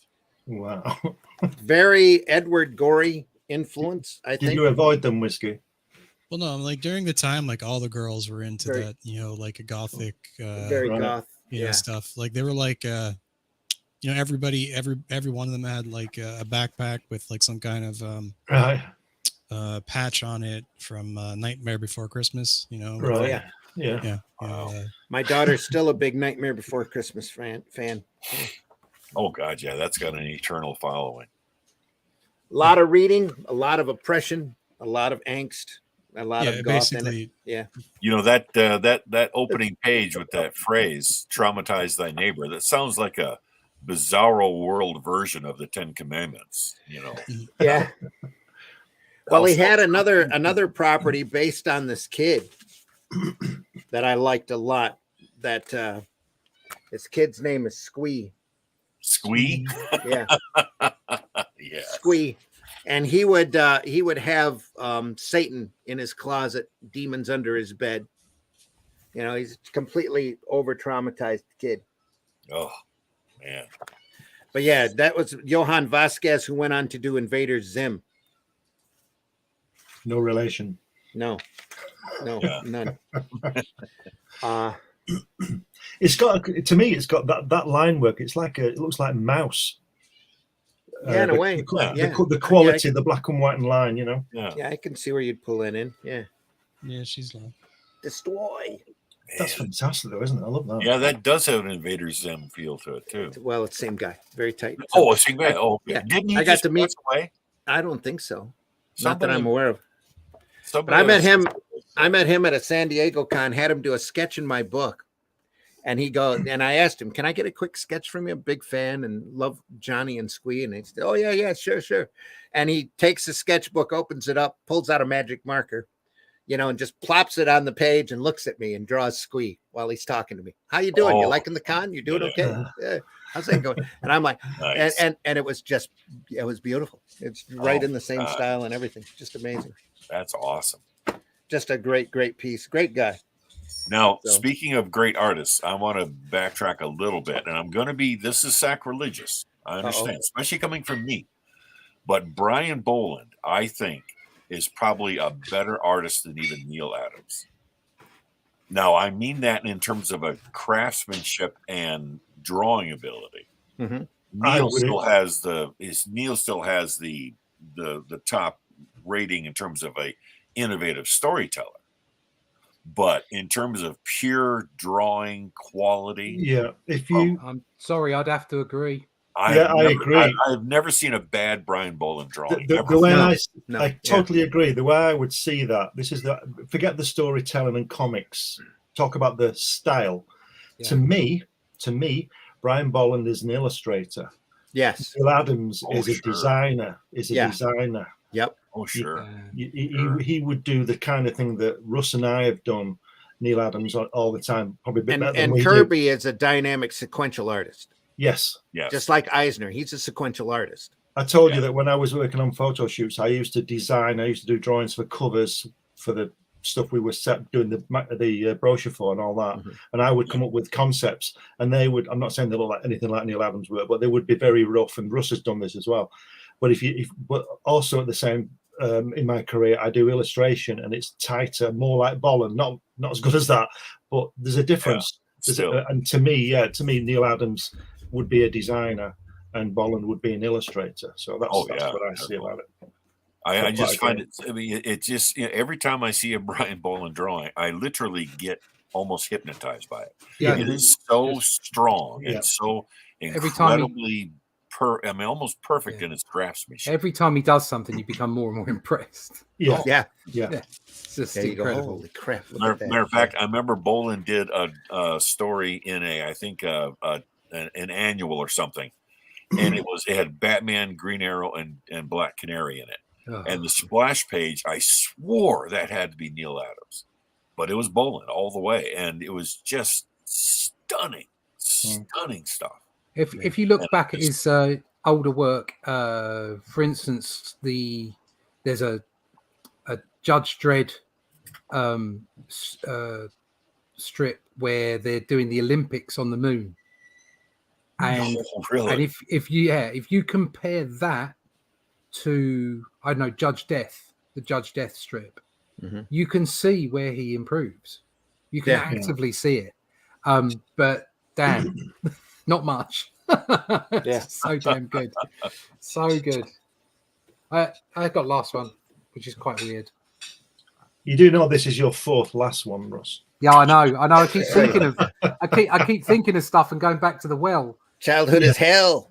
Childhood is hell. Matt Groening. Groening. Yeah, you're just like, whoa. That's some great esoteric pre-Simpson stuff there. Yeah. Groening. He was. So you got all the characters. You got Binky, Bongo, Sheba, Akbar, and Jeff, brothers, lovers, or both. We don't know. Sure. That just brilliant. Akbar and Jeff are great. Yeah, and he'll do things like that was all over in alternative newspapers for quite many. I'm not even sure if it's still coming out. It's like you do stuff like this. Is like, where's Wally? Right? There's Akbar and Jeff are in the middle there. That's right. Wow. You know, Groening. I remember he was saying one time years and years ago, he doesn't bemoan his success with The Simpsons, certainly, but he always hoped that. That strip, Childhood is Hell. Yeah. He always kind of hoped that would be the thing that would. I think we all do that, don't we? We all wish that the other piece that wasn't as successful was the better known. I think we all do that. I haven't got anything that's that successful, so I don't know. Yeah. I found that it's always the work that you hate the most that you sign the most. Maybe. Yeah. Because I've had people bring stuff up to me, and I'm like, okay, I did it. I don't go to conventions anymore. There's not. Speaking of conventions, that is why I have not been on the with you guys for so many weeks now, because I'm knee deep in conventions. It's just good though. Oh yeah, it's just got back from North Carolina Heroes Con, which is the most amazing show. You do real good there. Oh yeah. It was amazing. I mean, the audience there. It's the purest comic book show. Yes, in the country, pretty much. Yeah. Oh, and the artist alley is amazing. I mean, they're literally. If you go to any con, you have an artist alley, and you might have 20, 30, maybe 40 artists in the artist alley if it's really good. Heroes Con literally has several hundred artists in it, and it's the who's who. I mean, you had everybody. Yeah. Oh, it was just. Oh God, it was amazing. Didn't they say that so many people have been pulling out of Comic-Con? That happens every year now. Every year, everybody... this year it's like Sony are out, Marvel aren't going. It's become like a status symbol now not to do the show. And now lots of actors won't be going as well. Yeah. Yep. I'm hoping for the time when it will go back to being comics. Maybe we all can go and get a free table. No, that's not the way that works. But I haven't been there. I haven't been there since literally 20 years. 20 years. I was there. The last time I was there was 2003 when I was gophering for Bernie Wrightson. Oh. And it was a literal madhouse. That's why I was there. I was running interference and I was showing off original artwork, keeping an eye on the originals to make sure they weren't, disappearing off the tables, because it literally 20 minutes to walk from one end of the hall to the next if you didn't stop. And that's walking as fast as you could and bobbing and weaving around people. Man, oh man. So I would go get him coffee or get him whatever, and half of the time I was there, I was allowed to go around and show off my own stuff. But I got to meet through Bernie a lot of really famous people. Oh God, I bet. That would all come up and say hello and shake his hand and that kind of thing. And just it was just a great time. But it was a solid madhouse, and the logistics of getting in and out of that place, the unions had such a tight hold on the procedure that it was absolutely ridiculous. They literally gave you an 8.5 by 11 sheet that's completely detailed on how you are to act loading and unloading. And if you were to deviate from that, you were causing problems. Oh my God. And you will do this, you will do that, you will we had to unload. We weren't even able to unload at the table. We had to unload on a pallet that was provided by the union. We had a specific number in our package that had the table number listed on it. We had to shrink wrap the pallet so nothing dropped or fell off, and then apply the number to it. And if it was applied correctly and everything was wrapped up right, then the union person would come with a forklift, lift it up, take it to our table and drop it off. Wow. But we had to not just pack the truck, we had to pack the pallet, or pallets actually, and then unpack them when they were dropped off at the table. But the union was there every step of the way in between. Wow. It was insane. I don't go to conventions anymore. I don't get invited. And that was 20 years ago. So now it's got to be 3 times as crazy. Oh my God, I don't get invited anyway because nobody knows who I am. So, and there's no point in, like, you turn up and you pay however much money it is for a table, plus you know, if you've got to get a hotel room and all the rest of it. You turn up at Artist Alley and there's, like, you know, Mike Collins or Brian Bolland or whoever it might be down the other end, and you're thinking, well, I ain't going to sell anything. Well, and the convention those guys center, are there, do you know what I mean? So it's just not worth paying for the table anymore. Certainly from my perspective, nobody's got a clue who I am anyway. And you don't get invited because nobody's got a clue who you are. So it's like, I'll stay at home and draw instead. The convention center is a half a mile long. Oh, God. And it's if you can imagine, the main show floor was 5 aisles deep, 40 aisles wide. Good Lord. How many aisles? 5 aisles deep, 40 aisles wide. Oh, Jesus. So, and plus the second story had all of the conference rooms. Half of it was conference rooms, and the other half was Artist Alley. Man, on the second floor. On the second floor, literally a madhouse. Yeah. Wow. And you were wall to wall people the whole time. So, you know, during the pandemic, it had to have just been a no for so many. Plus, now they're at the point now where they keep count of how many tickets they sell. The fire marshal is right there to make sure that only a certain amount of people are let in at a time. And they sell out unbelievably quickly, or they always have in the past. Plus, the hotel rooms are gone in about 15 minutes. Oh, and all the hotels open up their rooms at a specific time, right at a you know, it's almost like they all stand there with a stopwatch, and then they let everybody in, and it's all filled up within 15 minutes.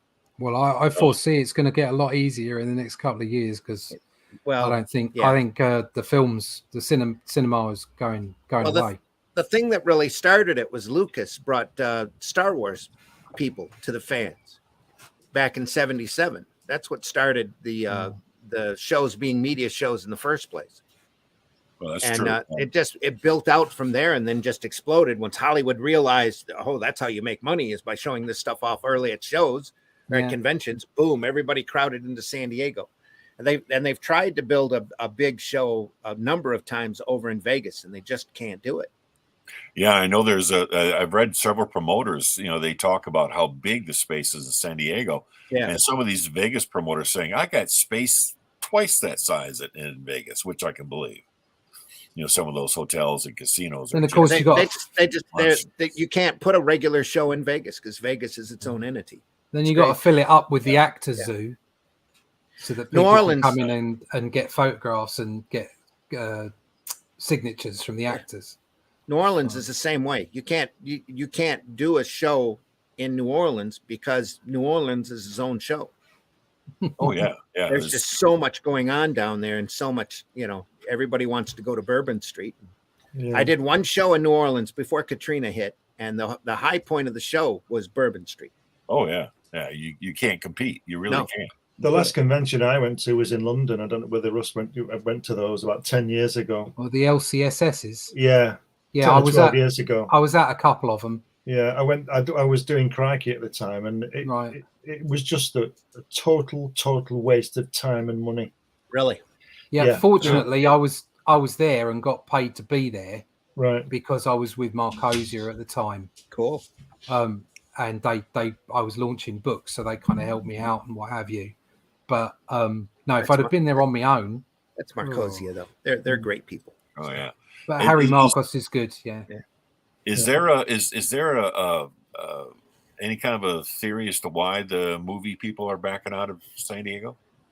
Money, because they're not making money anymore. Everybody's poor now. Yeah. Oh, you've got these large movie houses that have lost hundreds of millions of dollars off of this so-called woke material. When you turn up, driving everybody crazy. When you turn up with the best superhero film in history, only get 55 million on a 3-day weekend.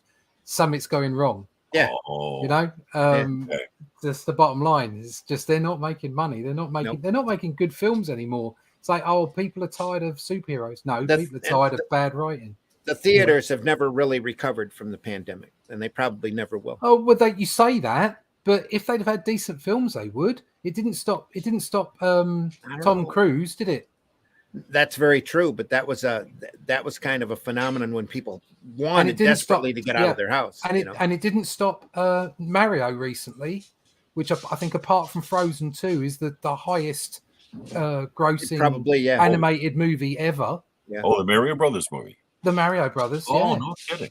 Yeah, it's absolutely huge. Universal are absolutely raking it in at the moment. Oh, apparently, they're doing it looks like right they may well overtake Disney on the parks as well. You know, they're gonna end up buying a bunch of stuff here in the near future. So. Well, Nintendo they're the Nintendo. Universal. Mario is the next Mickey Mouse. He's like, that's it now. Nintendo, because you've got Gen Xers, you've got the Gen Xers kids, okay, and they all know who Mario is. Yep. Even if you didn't have a Nintendo, your mate had one.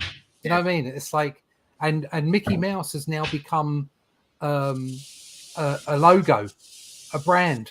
Mickey Mouse isn't a character anymore, and Mario's got that. It's a character and a brand, and it's like, I think that's so. I think the next big set of films it's going to be basically Nintendo. They're the people that are going to make a big score. But Red Dress says my last guest just got back from Heroes Con. They said they had a great time. Yeah, but the superhero movies they're not done because they're superhero movies. They're done because they're just not very good at it. Yeah. I think we're going to see a bunch of movies like Sonic and Mario and a bunch of other video game stuff from the early 90s and if they're done well. If they're done well. Again, if they're done well. But I mean, look at what happened with Sonic. They brought out this awful Sonic, the version of Sonic, the look of the character, and the fan base went, "Wow, back the truck up! That's awful." Okay, and they fixed it. And they fixed it, and they made a bucket load of money.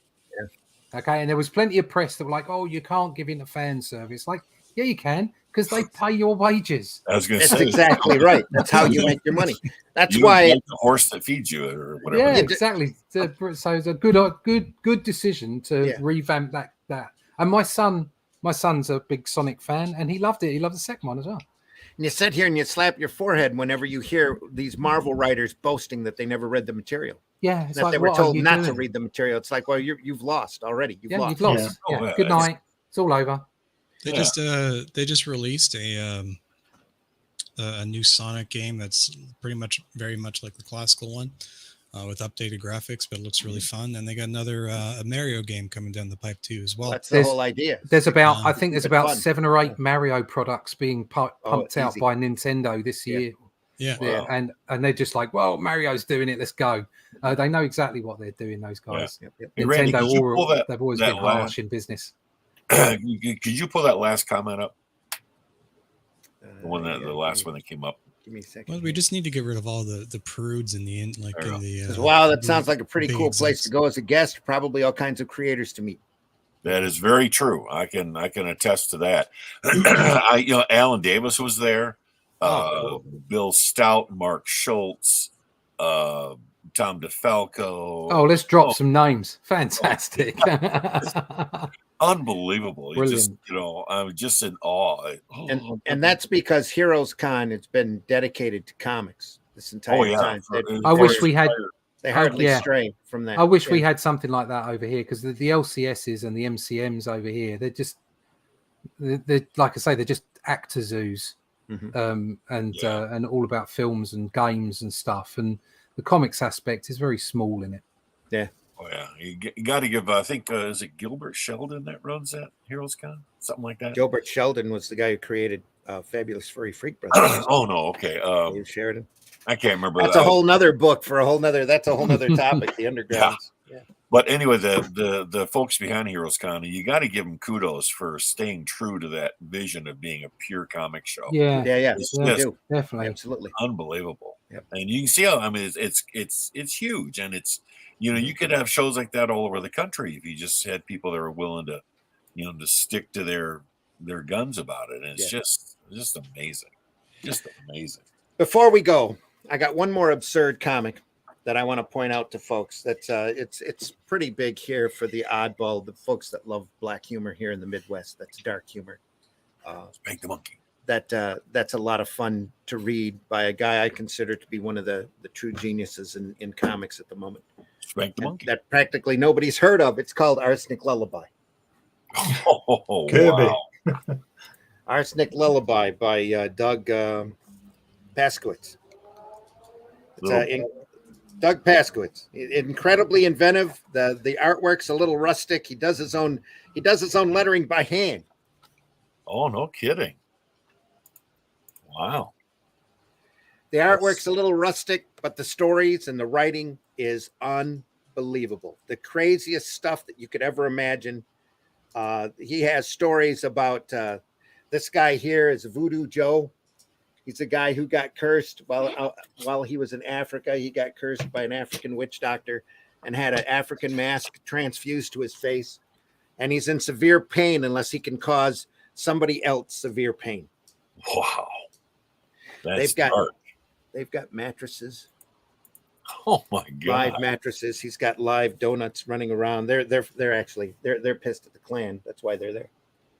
Oh geez. The Klan's all dressed up in their sheets. They're out to take their revenge. Oh my God. They're stealing all their sheets. He's got a tooth fairy that's moonlights as a Grim Reaper in order to make ends meet. Oh my God. Voodoo, of course, has to have minions to follow him. So he ends up. When was that? When did that come out, Randy? This is the 90s and 2000s here. This is the first volume collected, and it was 99, 2000, 2005. So it's collected. So it was original. Yeah. He does floppies. He did floppies for a long time and sold them at shows. And then because Diamond wouldn't look at this stuff, he's had some stuff printed in Mad Magazine before they stopped doing original material. That story sounds, because he's that ingenious. Sounds like the Grim Adventures of Billy and Mandy. I'm not sure who that is. That's probably one of the finest cartoons of all time.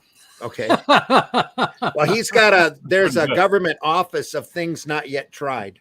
Right. That he's got in here, that they keep file cabinets of different combinations of things because all of the best advances in science have all come from accidents. Right. So they go through and they try all these obscure different things to see what the results are. It was the Tooth Fairy that doubled as the Grim Reaper. That that was reminiscent of that kind of kind of thing. That idea from one or the other. Yeah. Why we didn't? That's why I was asking the date, because it sounds like that was maybe before. So anyway, he needs this Voodoo Joe needs minions. So he ends up going to the local. And sorry for it suddenly becoming adult here. Goes to the local abortion clinic and knocks into the trash bin, and wakes up a bunch of. I know this story now. Anyway, it looks like that arsenic, and it looks like that cover is a little play off of the Watchmen cover. Probably is bloody symbol. It looks like the Kirby opening to the Silver Surfer graphic novel. Where he's coming out of the hand. Yeah, it's true. Funnily enough, but it's great, ingenious stuff. It's right up there with just super inventive. They've got a couple of census men, or there's a girl in there too that have to make sure that the latest census is accurate, and that means that every time there's a birth and not a death, something has to happen. So the numbers have to come out right. So they do all sorts of strange, crazy adventures. But yeah, he was doing floppies for a while. Then he did collection books with all the floppy material, and now he's doing kind of prestige format type of book. He does a couple of them a year still. Last time I knew, and sets up at shows and sells them. I'm not sure if Diamond takes them or not, but yeah. So saying, funnily enough, over on Facebook, Mike Manley was having the same kind of comments we were just having. Yeah.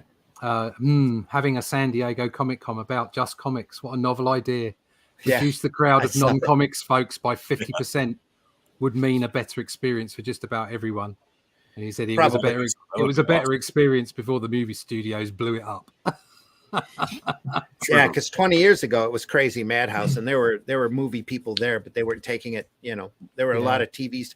You didn't have the genre entertainment that you've got now. I mean, the level of it's just ramped up because that's where the money is, or was at least.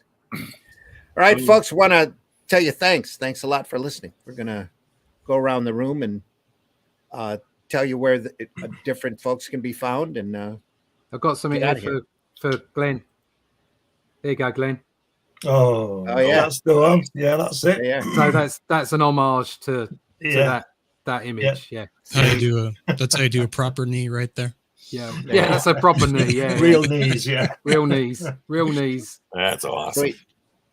And again, what we were talking about earlier about having less line work because I knew what I was going to do with the color and how all that kind of stuff. Yeah. Because obviously that's completely different to the stuff I'm doing for color at the moment. Or sorry, the Shadow Kingdom. Cool. Right. There you go. Nice. Yeah, great stuff. Whiskey, tell folks how they can find you. You can find me on Twitter or ArtStation, and through the ArtStation, you can take a look at some of the stuff that we have for 3D models and development some of the 3D models we have in development for. If I could speak properly today, we have a game in development, a tabletop war game, and we have some 3D models here that are posted that are part of the upcoming work. In addition to that, we're working on a comic book in that same universe.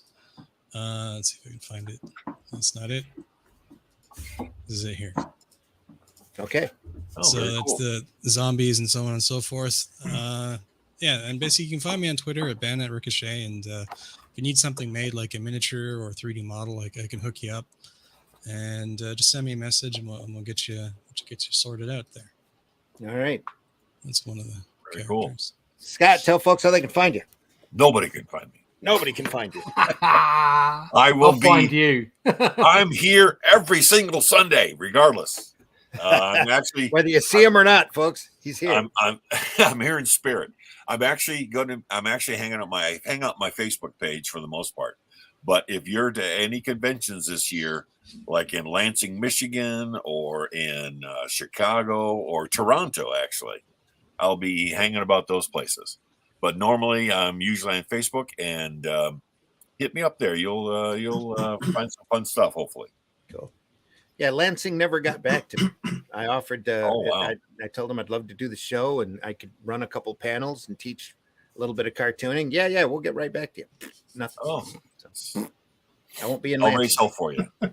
My next show isn't until I'm doing a show in Hartford, Michigan, a library show. Oh wow! For a few hours. Nice. There, that's almost in your backyard. My next show is on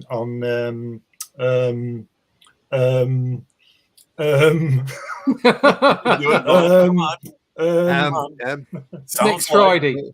Who knows? Syllables. Who knows? Next Friday, we'll be here. Probably never. I'll be at the really cool Comic-Con in August. Scott will be there. That's here in Flint, Michigan. He won't turn up. Oh no, I haven't heard from them. Really, you need to get a hold of him.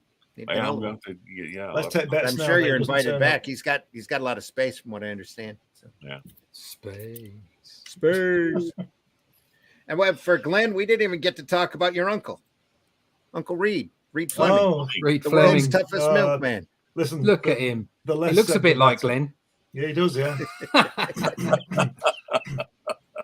He looks just like me. Look at that. Look at that. Want to make something of it? Go on then. You want to fight about it? That's not me. I don't fight. It's the world's toughest milkman. but I bet you deliver milk like nobody else.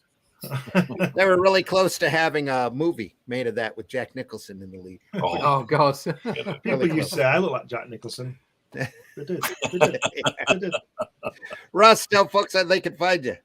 Yeah, you can find me in the pages of Hero Time Presents Batman. In fact, it's Batman magazine over in Europe currently. I'm in a current Doctor Who magazine. I'm in a special for Doomsday, 16-page special. You can also find me in the pages of Only Death Can Save Us. There's the originals that you can still get on my website, which I'll tell you in a minute, or you can go and get the edited versions from New Haven, Viking Press, over on Amazon or Barnes & Noble or any good bookshop online.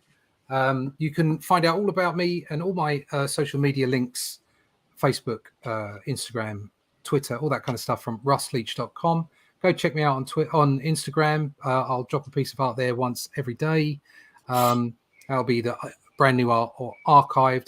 You can pick me up on Comic Book Black Belt, the YouTube channel, or you can just go find out stuff. They've got merch over on my website, russleach.com, and you can find all the links that I've just said. You can get it all there over at russleach.com. Sweet. Glenn, tell folks how they can find you. Usually on Facebook and Twitter and Instagram and all those usual social media things. You can find me on Amazon, all my books and magazines there. I've got 11 published books on there, the latest of which is this details my trip to see Jack Kirby at his house in 1988 and 91. This is published by New Haven now. There's also a DVD that goes with it, but you can only get that through me, so hit me up if you want a copy of the DVD. It shows me talking with Jack in the studio for about 45 minutes or so. As I showed before, the second issue of my comic book character Hatch is coming out via New Haven again, and that's coming out in the summer. And I also publish Comics Unlimited, which is a 100-page magazine about comics, articles, interviews. Randy's been in it, Russ has been in it. Scott Rosemer probably won't be because he won't finish an article in time. But I'd love to have him in. Issue 13 is coming soon with a tribute to John Romita, of which I'm doing a portrait of him for the cover. You can watch out for that. Cool. Yeah, just I'm all over the place. Just Google my name and you'll get there. Folks, I've been your host, Randy Zimmerman. You can find me at arrowstore.com. You can't find me there. That's been running this whole time. That's funny. It's arrowcomics.store. That's what I get for typing when I'm half awake. Let me switch that around as we speak here. More coffee, more typing. More typing, less coffee. No, more coffee. Anyway. Rabbit season. Yes. Rabbit season. Remember, folks, Rabbit mistakes are the best part. Duck season. Rabbit season. You can find me at arrowcomics.store, where you can find such books as Hero Bot Zero.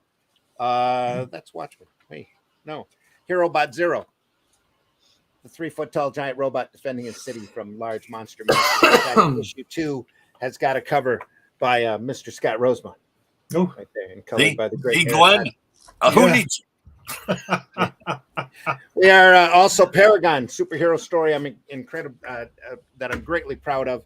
Calico of Shard, which is a fantasy epic story about a young cat, a elf who likes to collect things, a female centaur warrior, a barbarian fairy, and an old wizard who are all trying to put their world back together again.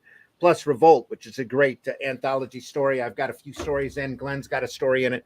Russ will have a story in issue 2 that if it's not available now, it'll be available up there at arrowcomics.store shortly. Plus, I have right now, if you go over for a very, very, very limited time now over at fundmycomics.com, you can get in on The Fool, #1. As we bring that book out. What you talking about, Fool? Yeah, exactly. That's part of the second bundle of the Arrow comics available on a lot of the other campaigns. It's the adventures of a crazy guy who dresses up in a odd outfit, fights urban street crime using practical joke weapons and a great sense of timing. That is just a beautiful coloring on that. Yes, yeah, that colors on that are by Patrick Gamma. Yeah, he did a great job. I just love those buildings.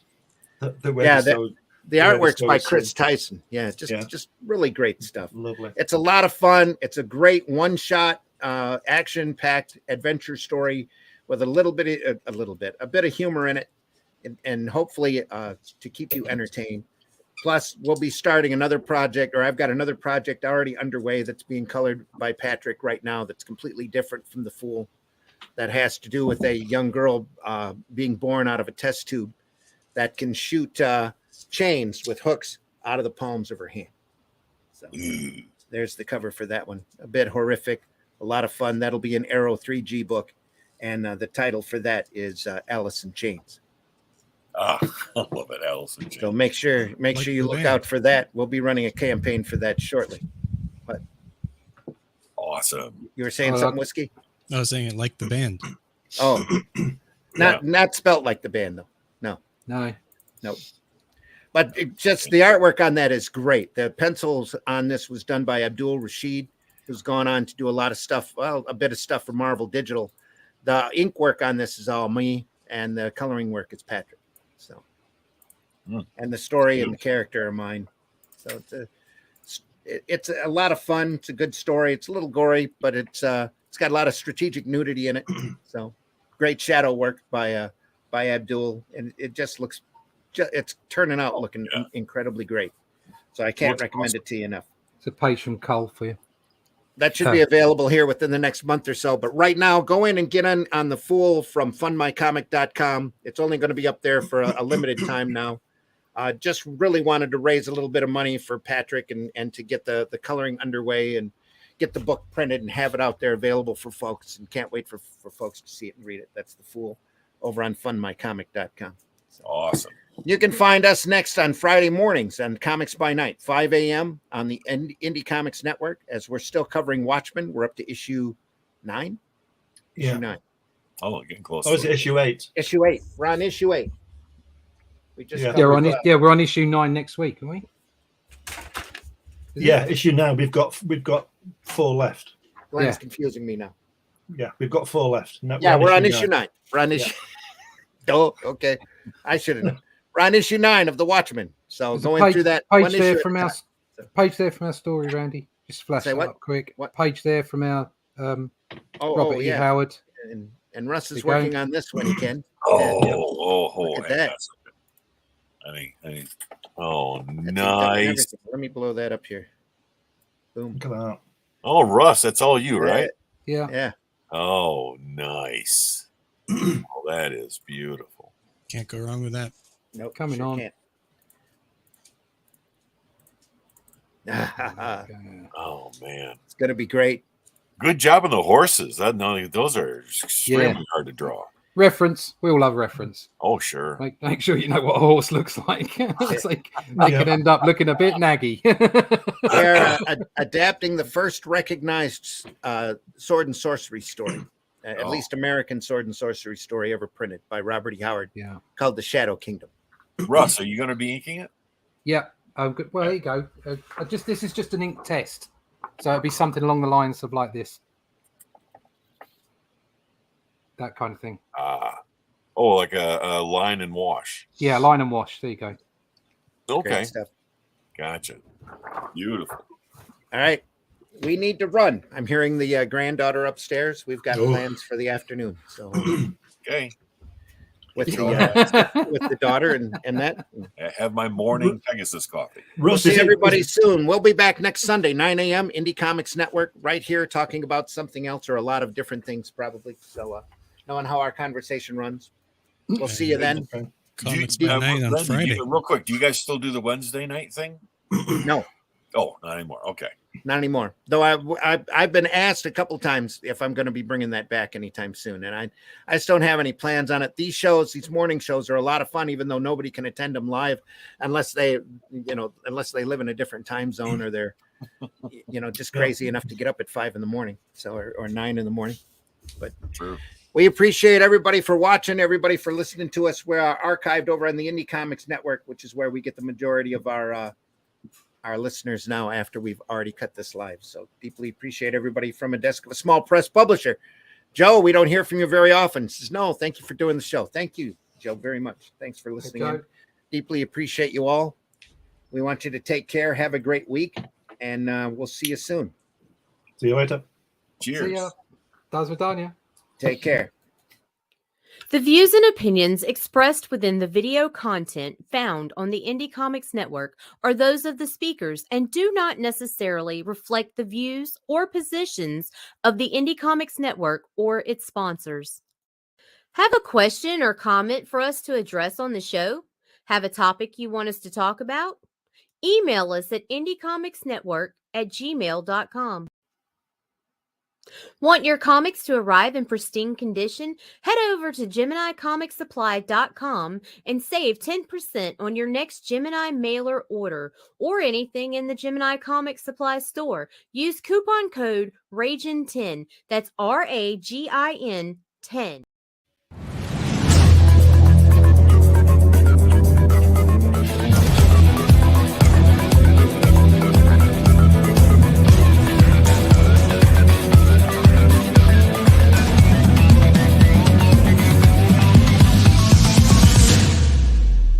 Arrow Comics is proud to present to you the fast-paced vigilante justice as only...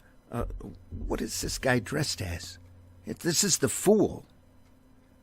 This is the Fool from Arrow Comics, with great artwork by Chris Tyson, colors by Patrick Gamma, written and created by Randy Zimmerman. This guy runs around the city using practical joke weapons to fight crime, and the cops just want to get him off the street before he hurts somebody.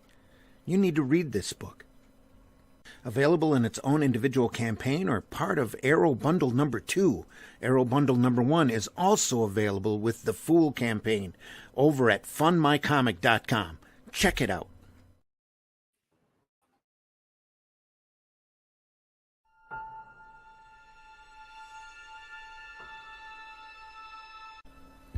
The name Jack Kirby is pretty much synonymous with comic book art.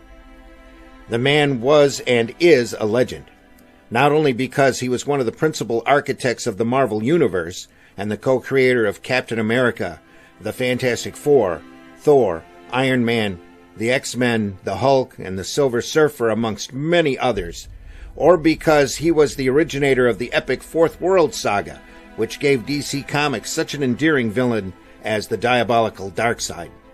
But because, well, he was there pretty much at the beginning, back in the earliest days of the American comics industry.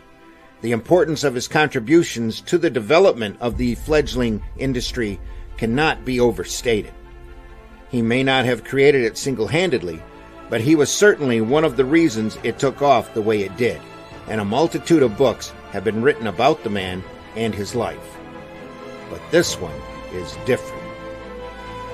This is the story of Jack Kirby, the man and his life, but it's also the story of its author, Glenn B. Fleming, an artist whose own life and work has been shaped by Kirby, and of how he met him and what happened when he did.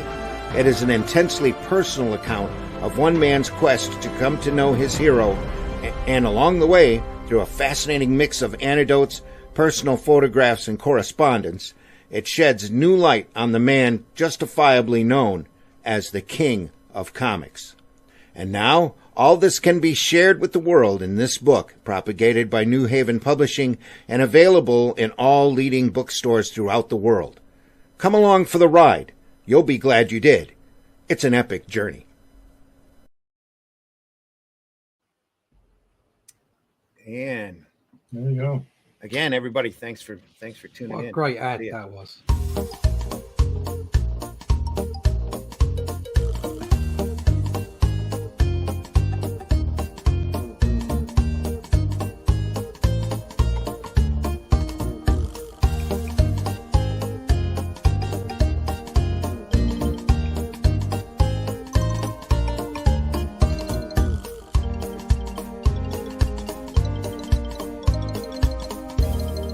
A bullshit?